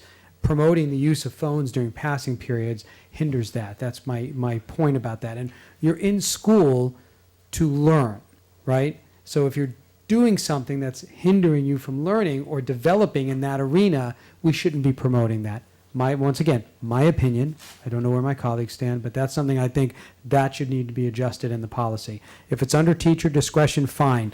If people violate the policy and a teacher has said, I do not want to see phones out in this classroom, and somebody takes a phone out, then I think you have to revert to the middle school policy at that point, and I would like to see that come somehow put into practice and altered a little bit on the high school policy. So, and it's really not much. It's an update of the existing policy. We're not gonna totally overhaul everything. I get that, but that's where I stand on it. So let me turn it over to Tristan and Rochelle, see what you guys have to say. Okay. I see the value in having kids have access to their phones. I've heard my own kids say that teachers have asked them to take out their phones and look things up. Really kind of echoes what Thomas has just said. I think it's important for them to have some autonomy, and maybe we need to do a better job of holding them accountable to using the devices in a manner that we see fit, not removing the devices entirely. But I do think that there ought to be, the teacher's discretion, that if they've said, do not take out your phones, and they see a kid take out their phone and use it in class, that there ought to be some, procedure or policy on what the consequences look like, how it's properly dealt with. Right. And the teachers need to be empowered to take action on that. And you can easily have a colored magnet, red and green, and just have it up on your board. You don't have to say anything. If the kids see the red, they know no phones out today. Right. Got it. They see a green, we're going to Beautiful. be using technology. Keep it easy. You don't have to waste class time doing it. It's like, fogo de chao, I want meat, I don't want meat. They leave you alone. That's something very like that. smart. So, But yeah, I think each teacher is different, and I think they should be allowed to use, technology the way that they want to in their classroom. I think it's going to be incredibly difficult to legislate how kids use their devices during passing periods. Are we going to put, people out in the hallways and have their phones taken you're either away going if their kid to comes out of their decide pocket? what kind of culture do you want to have at the high school. So that's something that you would bring back. Listen, I don't want to do a top-down thing and say this Yeah. is the way it should be, but I think it should be part of a discussion. And I know people are going to push against it because it's going to be hard to enforce and you're going to get pushback. But I think at the end, you're going to have a better result if you do it. That's just, from my years in education, that's what I would add. Yeah, So- I think actually I would go back to what I mentioned the last time we had this discussion, and that is the headphones, the AirPods. I think that is actually more prohibitive of having a conversation and interacting with your peers than just having your phone out. Because a lot of times you'll see groups of kids together, all with their phones, either sharing a funny meme or Snapchatting together. Oh, did you see what this said? Or, oh, did you see the assignment that just popped up? You never really know what they're talking about, but they're doing it together. It's a very When they good, have their headphones, they're totally isolated. it's a very good compromise. Nobody in passing periods I'm It's a talking very about. good compromise to do that. I appreciate it. Mrs. Marcus? First of all, I went on record when this came up a long time ago when we started to talk about it, and I felt that there had to be a policy that would be something that would be consistent, so that to know what's going to happen ahead of time, you can be forewarned and then you are forearmed. So that kids know what the rule is going to be completely. And I think that by having a policy, and each teacher can adjust it, I guess, to her own, whatever she wants in terms of but there has to be something that is consistent. When I asked a couple students a long time ago about the cell phones at the high school, I said, well, what do you think about them? He said, well, one of the things the kids do is they take the cell phone out and they take a picture of an exam, and then they forward it on to somebody else. And I got to tell you, that's something that I think needs to be stopped. And I think that by having a policy and being constrictive with it, you set something ahead of time that they know they can't use it, then they can't even bring it. I mean, I'm not opposed to having the kids having cell phones, but when I heard that, I thought, wow. And I just feel that we need a policy. We need the teachers to adhere to it. I know that some teachers prefer to have situations where they will have that flexibility. I also remember as a teacher, one of the things that bothered me was when I would give the kids the assignment, I would write it on the board. And, there may have been 2-3 minutes left. It didn't take long to write page 666, 3 through 12, odd or even, and the kids wouldn't do it. And then they'd say, as they're rushing out, can I take a picture of this? Can I take a picture of this? And they wasted the 2-3 minutes that they had ahead of time, and they could have had it written long before that. So I think we're giving them a crutch. And I personally would like to see them to be able to be a little more independent and follow some policies that will be set for them. Okay. Thank you. Ms. Sacker? So I'd like to ask staff, what kind of issues, do you find that we have a lot of discipline issues at the high school or at the middle school? And I'm sure the discipline issues vary because students vary in age, that are continuous, that because of the cell phones that are inflicted. Like I've heard parents complain, ask me, Isabel, our students are allowed to record other students and then post it. Like, how do you control that? That's a good question, right? Because then it winds up being an issue if the parents will complain to the administration on staff, on site, and then we never hear about those issues because we shouldn't. But I'm asking, how many of those issues are there? How many issues are there, like with the example that Mrs. Marcus brought up about students taking copies of homework or exams and then forwarding? I've heard that happens quite often, I think, at the high school from teachers, in fact. So is there a lack of controls? Do you feel that this is reoccurring? How much time is consumed from the site administrators on a weekly basis, monthly basis, yearly basis? Because if it's consuming us a lot, then I think we need to really look at our standards. I would agree with everything that has been said here tonight. I would offer to say that I agree with Mr. Recupero that I think students should have their phone. But if we have issues that are continuous, that are a result of lack of discipline or, in how it's used in the classroom, then I think you should recommend to the board that we raise the standard here and there, and you could tell us what those standards would be. And I would be happy to approve that. I think that sounds fair. Would you agree, Mr. Rivera? Because you're the student. I have some comments of what Noah said, or President Margot. Sorry. But I still wanted my question answered, so you can answer. Yeah. I'm sorry. So I completely agree with the class time policy and how Fogo de Chao reference. I'm sorry, I'm hungry. Yeah. No. I think it's just we have some discrepancy in the passing period idea. So I would just like to share the difference that middle school has a 3-minute passing period while high school has a 10-minute passing period. So there is a difference in that. So yeah.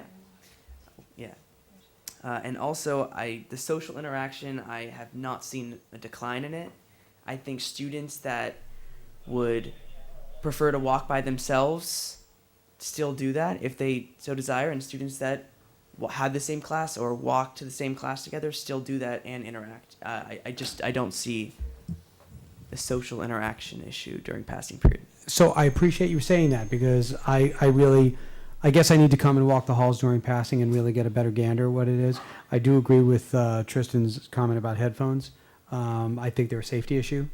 I think that's flat out, you have things going on, PA systems, Sure. walking into people, not paying attention. I just think that's something that we could look at. But I'll concede to what you said about social interaction. If it seems to not really hinder that and the time, about 10 minutes, I'll take a look and I'd be on board. Okay? Thank you for responding. I just want to So add my back. question, So I would like to, provide a response, and certainly the rest of the cabinet is welcome to jump in. We do have a number, if you look at just the data, there is a number of, what we consider to be a cell phone violation. We do have them.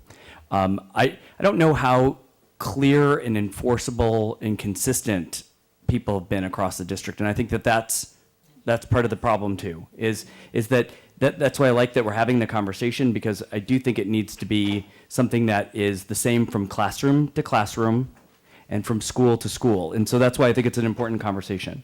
I do think, though, when I hear some stories like with Mrs. Marcus, when she talks about the test, and there is also there's classroom management that's involved too. So like when a teacher, I know when I gave a test, I certainly didn't give a test to a student and then go sit at my desk. I mean, there is a responsibility on behalf of the teacher to stay engaged while students are taking an assessment. So it is a reasonable expectation to ensure that when you are in a classroom setting that you give very clear expectations, but then to also you monitor during a test situation. So I don't know how often it happens. Of course, I've heard some stories as well, but that should never happen if the teacher's engaged with the class after they're given an assignment. Can be distracted, and it can happen. I'm just saying that. Oh, yeah, I know it is possible. And I'm It hearing is. this as not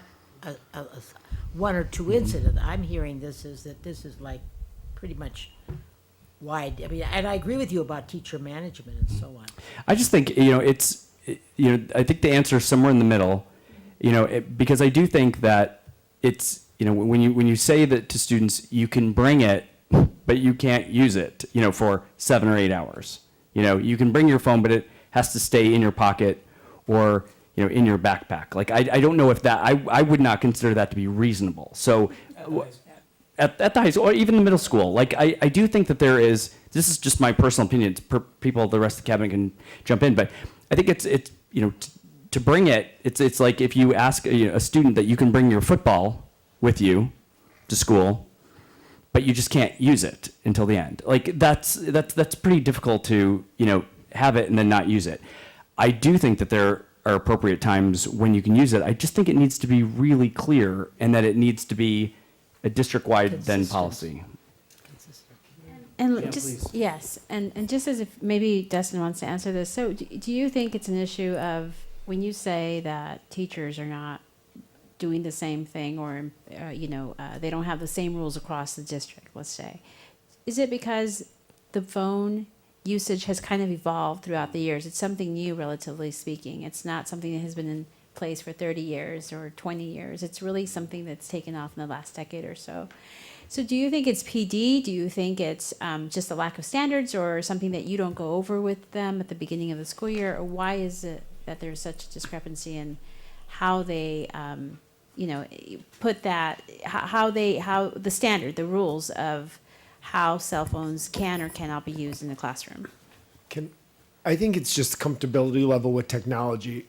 So it's the same thing with the one-to-one device. Is from me and Ed Services, technology has only given us the ability to advance what's happening in the classroom.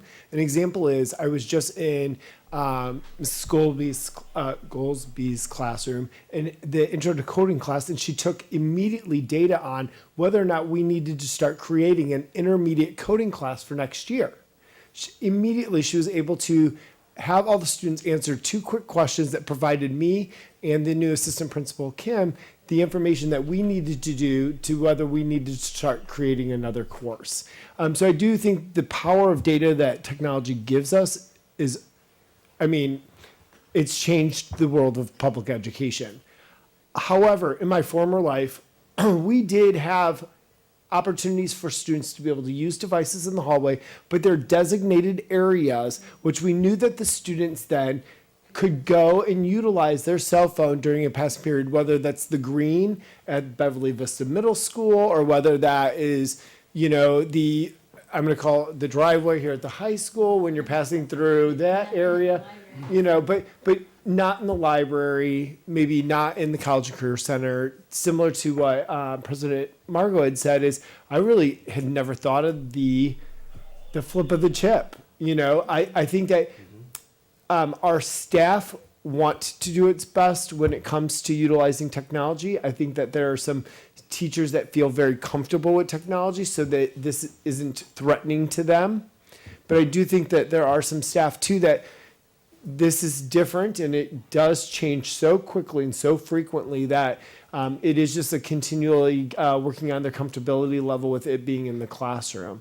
I think that from an ed services, I'm rambling and I don't mean to, but I think the power of the technology is excellent if it's used effectively. I think we've had 4 K-8 schools or TK-8 schools and then 1 high school with a lot of administrative turnover, which has provided not a really clear vision for something like this topic. And I think that this is an opportunity for us to be able to look at maybe there's common space for utilization. I think the head buds or any sort of earphones is totally a safety issue. I've been in the hallway, even within the last 48 hours, and said hi to a student, and they go past me, not because they're rude student, it's because they didn't hear me. So I think that's a conversation in itself outside of just the utilization of this within a common space, maybe. And then if we had that clear set and it was district-wide versus campus, then you grow up with it and you know, right? You also adjust to it as a student, and we adjust to it as the adults in the room as well. Just my kind of... Who did I interrupt? I don't want to interrupt anyone. I also think it'd be worthwhile to ask the teachers. You know, they write a syllabus every year. They have what their classroom rules are, how it regards, you know, homework, quizzes, tests, what they expect. I think it'd be worthwhile, particularly for our high school teachers, to figure out how they feel about usage of the cell phones in their room and maybe give us some feedback and guidance. We can make policy on passing periods and things like that, but what happens in the classroom is going to be kind of an individual experience. And I also would really support, you know, when we have testing done, when the SAT test is given, they are really hardcore about how they administer their tests. When we have tests or quizzes that are given in our classes, I don't see any reason why cell phones can't be collected or deposited in one specific place that the teacher, you know, has allocated so the students don't have them on testing days.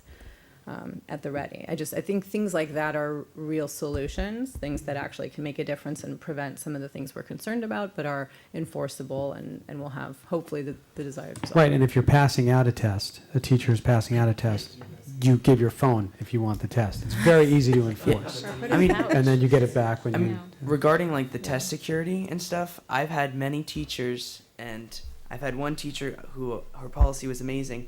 She had this rack.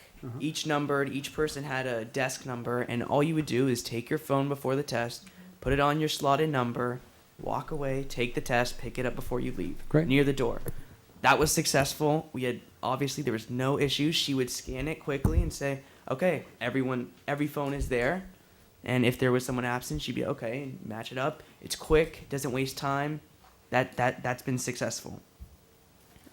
Okay. We've also seen the shoe racks. So some of the teachers have them behind the front door of their classroom, and that's again that comfortability of being able to enforce that classroom management too. Is they have a number when they walk in, and if there's 24 students in a seat and there's not 24 cell phones, you know, she will not start the exam until someone coughs up that device.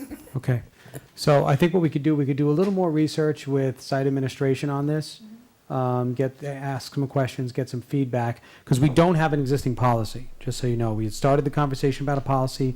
We don't have a policy. So technically, it makes it harder for administration to enforce when we don't have board policy on it. So my goal is to get a board policy written and adopted in the next couple of months on this, and we'll bring this back. One just last comment about consistency and something sort of across it. If there can be some things that about which the faculties and the teachers that all use the same type of policy, it's much easier because you don't have one kid saying, well, that teacher lets me do this and that teacher doesn't. I mean, there has to be some form of consistency about certain things. Yeah. Red and green phone. Great. agree. Okay, thank you, colleagues. Last thing for discussion tonight is district motto. Dr. Breggy and Ms. Starkin stepped out, so I'm not sure if, does anybody want to chime in on this? But I guess we can answer this question. They were looking for direction on whether we should have a district motto, whether motto should be school site only. So that's the first question to answer, is motto per school or motto district-wide? So let me get a quick opinion on that, see if we can move on. Yes, sir. So I think there should be a district-wide motto, but you can allow each school to adopt their own, and obviously let Beverly keep Today Well Lived. Okay, I agree with you. I think mottos for the individual schools are terrific. It identifies them. It makes them different and unique, and I love it. And especially where it differentiates one school from another, gives a school a personality. Personally, I'm not really high on a district-wide motto. I can certainly live with it. Okay. We don't have to have one. I'm just getting feel of the board. Tristan? Yeah. I'm not So- opposed to having a district motto. I actually think it's kind of a nice idea. And it actually gives us flexibility to change and evolve it over the years as we reach our goals and then set new ones. So I'm not necessarily opposed to it, but I do think it's important for each school to retain a motto of their own, and that hopefully would not change from year to year. That would be something that they actually are able to hold fast and build an identity around, like Today Well Lived. I think that for the high school is brilliant. It's something, that can mean a lot of different things to a lot of different people, and that's where the creativity comes in. How do you make it meaningful to each class every year? But I wouldn't be opposed to a district motto separate from each individual school having their own. Okay. So you're not opposed and to the district, and Mel is not particularly in favor, but he's not going to fight too hard against it. Well, you heard me speak the other day. I hope you remember. I said that this is a unified school district. If you're going to have a motto, it should be unified for all of the schools as a over umbrella type of statement. If the schools with their little animals like bears, the Vikings, whatever, want to have their own little statement, I have no opposition to that. But for me, a motto for the school district would be something that would be unifying for the whole school district. Okay. Like it would be the umbrella for the whole thing. Okay. Thank you very much, Ms. Marcus. Isabel? As stated last week, I don't have any opposition to having the individual schools have their own motto. And, I do understand that the high school already has one set in stone, and so I would encourage that to continue. However, I know that for the other schools, every year, I think they choose their own motto. And They choose a graduation theme. A graduation theme. Yeah. So, I leave it to them. Maybe it should be a discussion that we have. I'm not married to one idea or the other. However, I think if you all want to have a district motto, we can discuss that. I'm not opposed to it. Okay. So, But my question was, does it have to be these four, or are we married to these four? Or? these are No, suggestions. That no. was my question. Just- Okay. So let me recap then for your So thank you. edification. Nobody's touching the high school motto. No. That's number one, first and foremost. I don't know if anybody at the high school likes the motto, but nobody's touching it. And nobody figured out what it meant because it's part of that poem, and then you read it at graduation, and it's the last line of the poem, and you're like, God, the whole poem is great, but then we extracted 3 words to be the motto. Maybe you can mention it in the graduation speech this year. The motto. It's her speech. Oh. And the people seem to want to give schools, if schools want a motto, they have Great. the Flexibility. flexibility to adopt their own, just as the high school did. That's not something that should be in the board's purview. They Yep. should adopt their own motto. And that is where we kind of have 3 to support a district motto, but I would say that we already have a district motto because we have written Education Reimagined on everything. And so by default, you kind of created a motto. So we've been working with a motto for months. Whether that stays the motto or we want to, if we're done reimagining education, then we have to move on to something else. But I would tend to, I don't know if it's worth our time and effort to put in, since you kind of already have it. So if you don't like it and want to redo it, then maybe bring us back some proposals. So I just wanted to throw an idea for the board. I'm fine with Education Reimagined. I would agree with everything that you've said, Mr. Margot.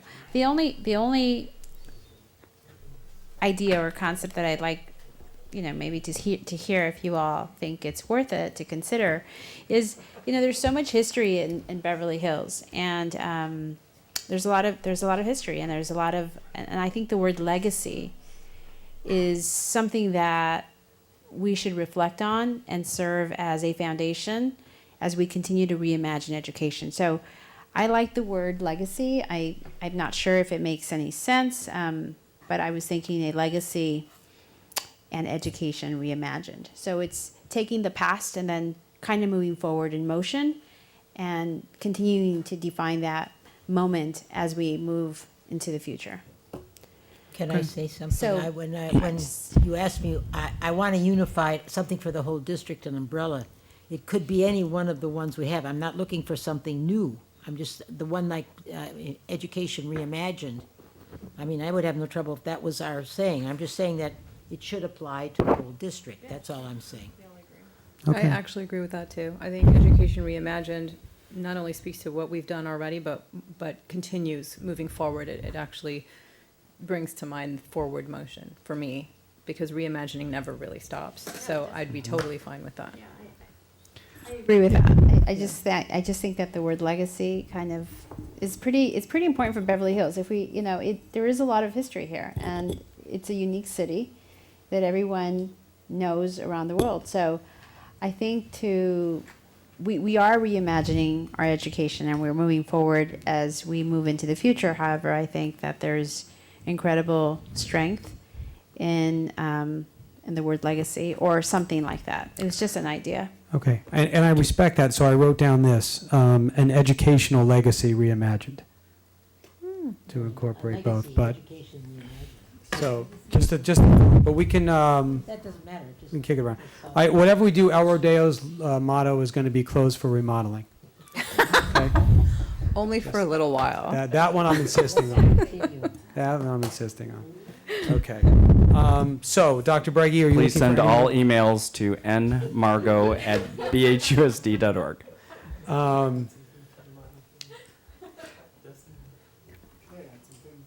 Please.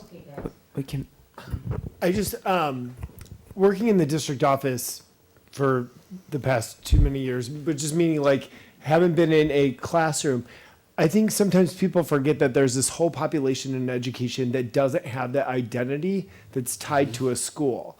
And so sometimes when we have these conversations, I think of like my own ed services staff, that they don't necessarily get to wear the BHHS stuff on Friday or the BVMS stuff on Friday, like when you're wearing your spirit wear, because we're not directly tied to that, we're directly tied to that mission and vision for the district. So sometimes when I look at things like, if we're talking about a district-wide motto, that's what we get to not hide behind, but get to rally behind. And so I just want you guys to think of that as, it is great that, today well lived is what the BHHS staff really gets to rally behind. But we as district employees sometimes represent the whole, and we don't have that one opportunity to rally behind just one. We're kind of torn, right? So I just wanted you guys to think of that, because there's a lot of us in the district office in different layers and across the district. Can I just quickly respond to that? So I think the current one is creating a world-class education, right? Or is that is like a signature used? One of them. I don't know. So I Do we mean, even use yeah. that anymore? So Not often. maybe reimagining a world-class education, because it's still keeping our world-renowned city hype. So not sure about that. I'm still working away here, and thank you for the suggestion, Thomas. I'm going to write that down next to your cell phone policy right here. I'm kidding. I dig your contribution to the meetings. I'm thank serious you. about that. I Thank do you. like your input. I just tweaked it a little bit and wrote a legacy of education reimagined, because that way we're just taking education reimagined, which already exists, and then adding the legacy part in front. And we are a legacy of education, so it kind of gives, it brings in a historical thing. I don't know, just, you guys can all decide. I'm just throwing out options. It's just, So- it's taken us 80 years to reconfigure. Even we've had these conversations for at least 30. So it's not really a legacy of reimagining. It's a legacy of education. It's a legacy of education, though. But not That's reimagined. reimagined. Words here. It's the. I love the word. I just don't Education know is that the it fits with legacy. the others. An educational legacy. You like that better, the educational legacy? Okay. Okay, well, Can we put it in Latin? Maybe it would sound better in Latin. yes, that would be great. Although we got rid of Latin for budget reasons, right? Okay, so Dr. Baggy, what would you like to do at this point with this information? Well, Kick this around and. yeah, let's kick this around a little Okay, bit. please. What? I'm sorry. Do we just hear from down under? Do we just hear from down under over there? Do we need a deadline? You want something now? Is that what is? Then I would just, I'm okay with just keeping education reimagined, because I don't want to, I hear most of my colleagues that's what they're supporting is, I understand what the legacy, and I even, wrote a couple of things up because it was interesting. Does that,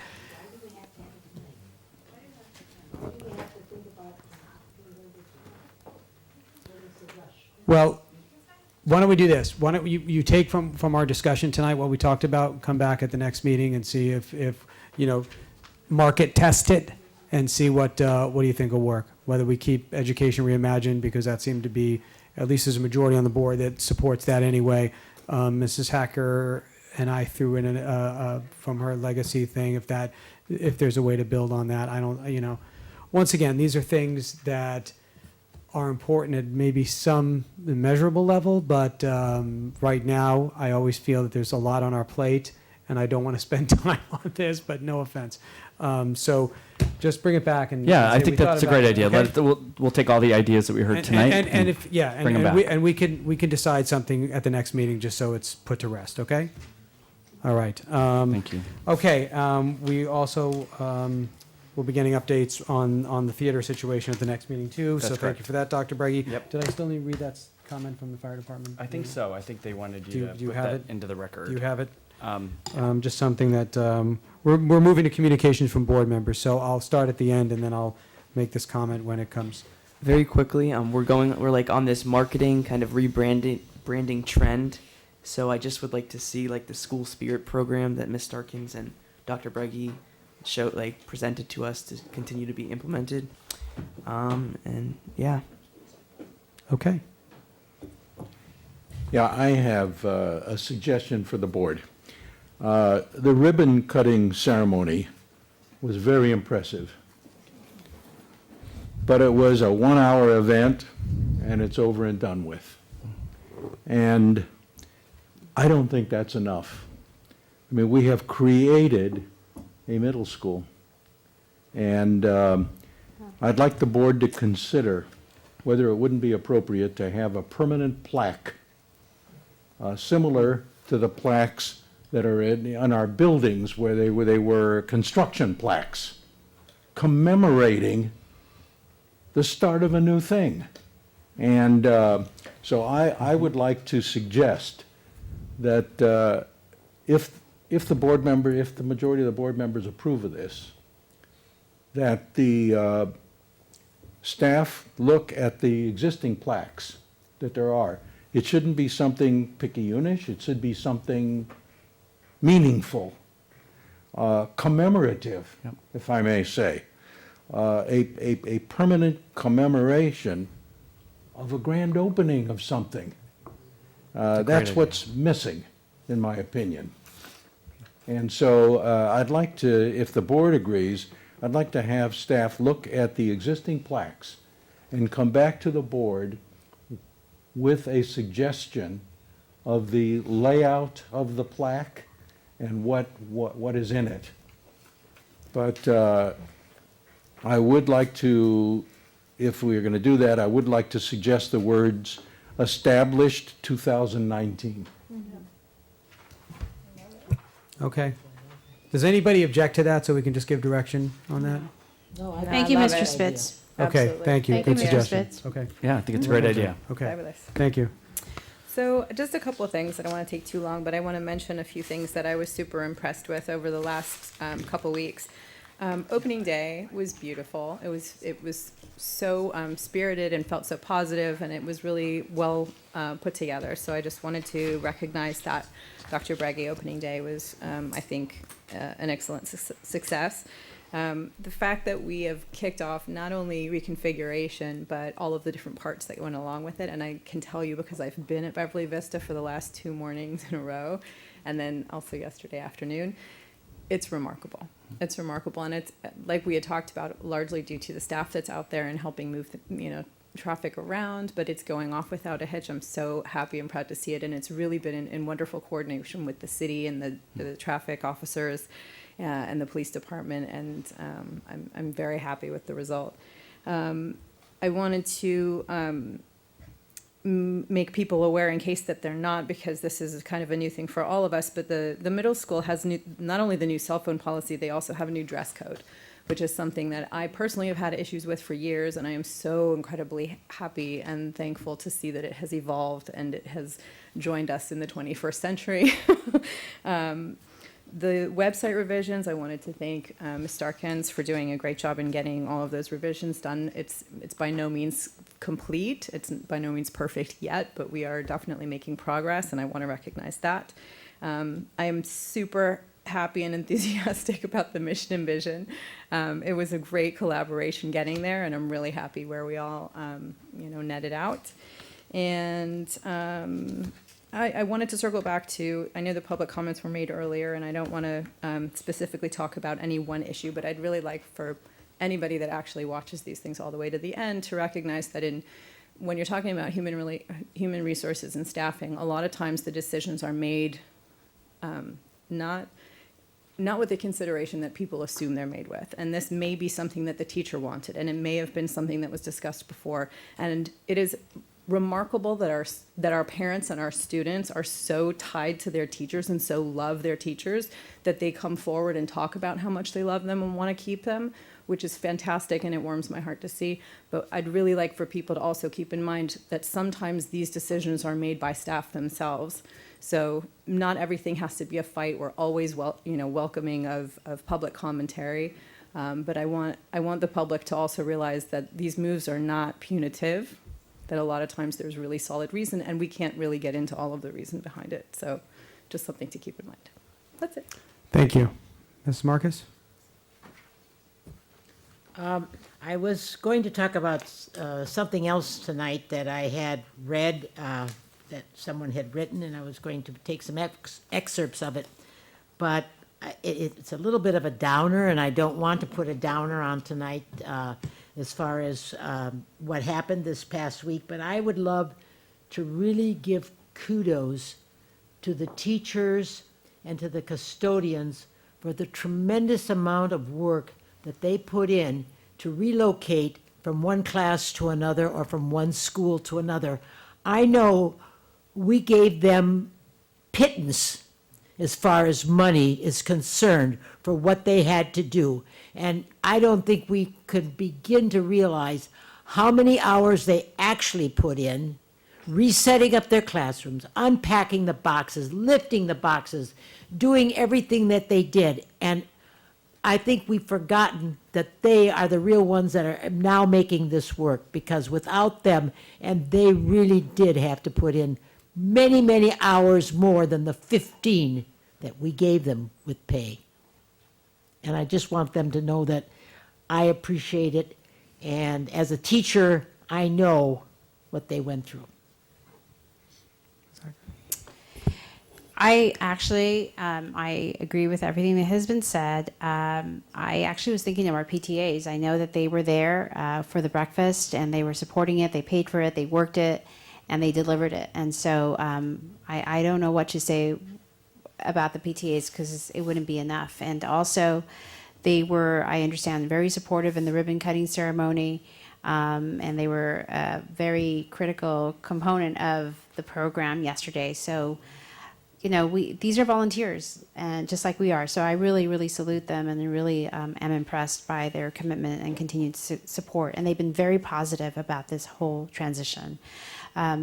Yes, with what Ms. Marcus just said, I agree. I've seen the teachers, and they have a smile on their face, and they're telling parents it's going to be okay. And, you know, I really appreciate the communication has been coming out from our principals, because even, you know, they are taking into consideration every single comment that is coming and feedback from parents, and they're trying to accommodate and make things better. So it's a motion that we continue to move forward, and so it's going to. I think traffic. I drove around yesterday and today, and I think today was even better than yesterday. So I hope that people are beginning to kind of find out and figure out where to park, how early they should arrive. And it's going to be a process, but I think we're going in the right direction. And I'm very proud of the work that has been done. Thank you, Dr. Breggy. Thank you to the administrative team. I know you've spent a lot of hours, and you know, we could not have done this without you all. Thank you, colleagues. The Deputy Chief, Joe Match, wanted me to read this from the fire department. Today, August 13th, 2019, at approximately 5 p.m., a small fire ignited within a contained piece of equipment at Beverly Hills High School. Everyone is safe. The school is safe. The fire is contained. The fire was limited to a flare unit, a piece of equipment used to burn off excess oil well gases. Beverly Hills Fire Department responded immediately. The flare unit is located on the softball field, 75 feet north of the well cellar. The threat has been mitigated from spreading to the oil well compound. There was no explosion, and an investigation is ongoing. And we look forward to seeing everyone at school tomorrow.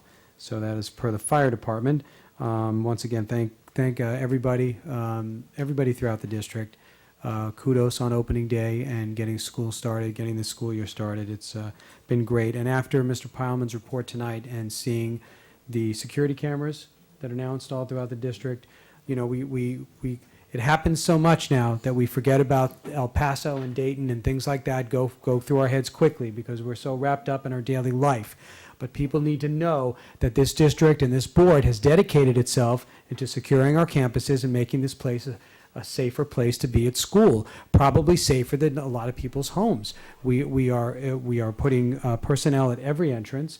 Our staff, our security guard staff is fantastic. They have been terrific in adapting to changes with our reconfiguration and making sure our students are safe both inside and outside the campus. The police department is now dedicating SROs to both the middle school and the high school.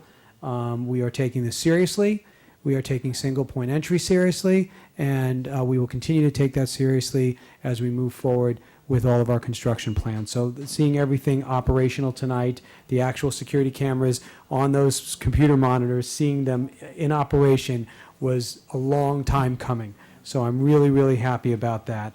Thank you very much, colleagues. We have a regular scheduled meeting on August 27th and September 10th. Those are our next two on the calendar. I'm sure, as always, we'll be meeting at other times as well. We just cannot get enough of each other. Meeting is adjourned.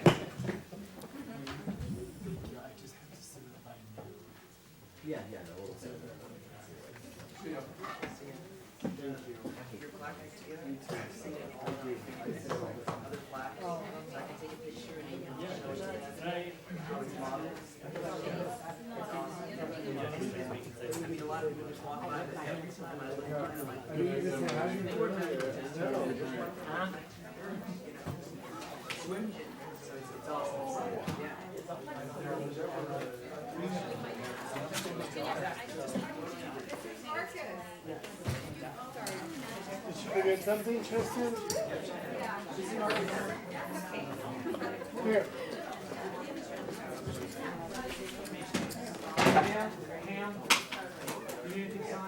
Mrs. Marcus. Mrs. Marcus. I'm Mr. Carey.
Thank you.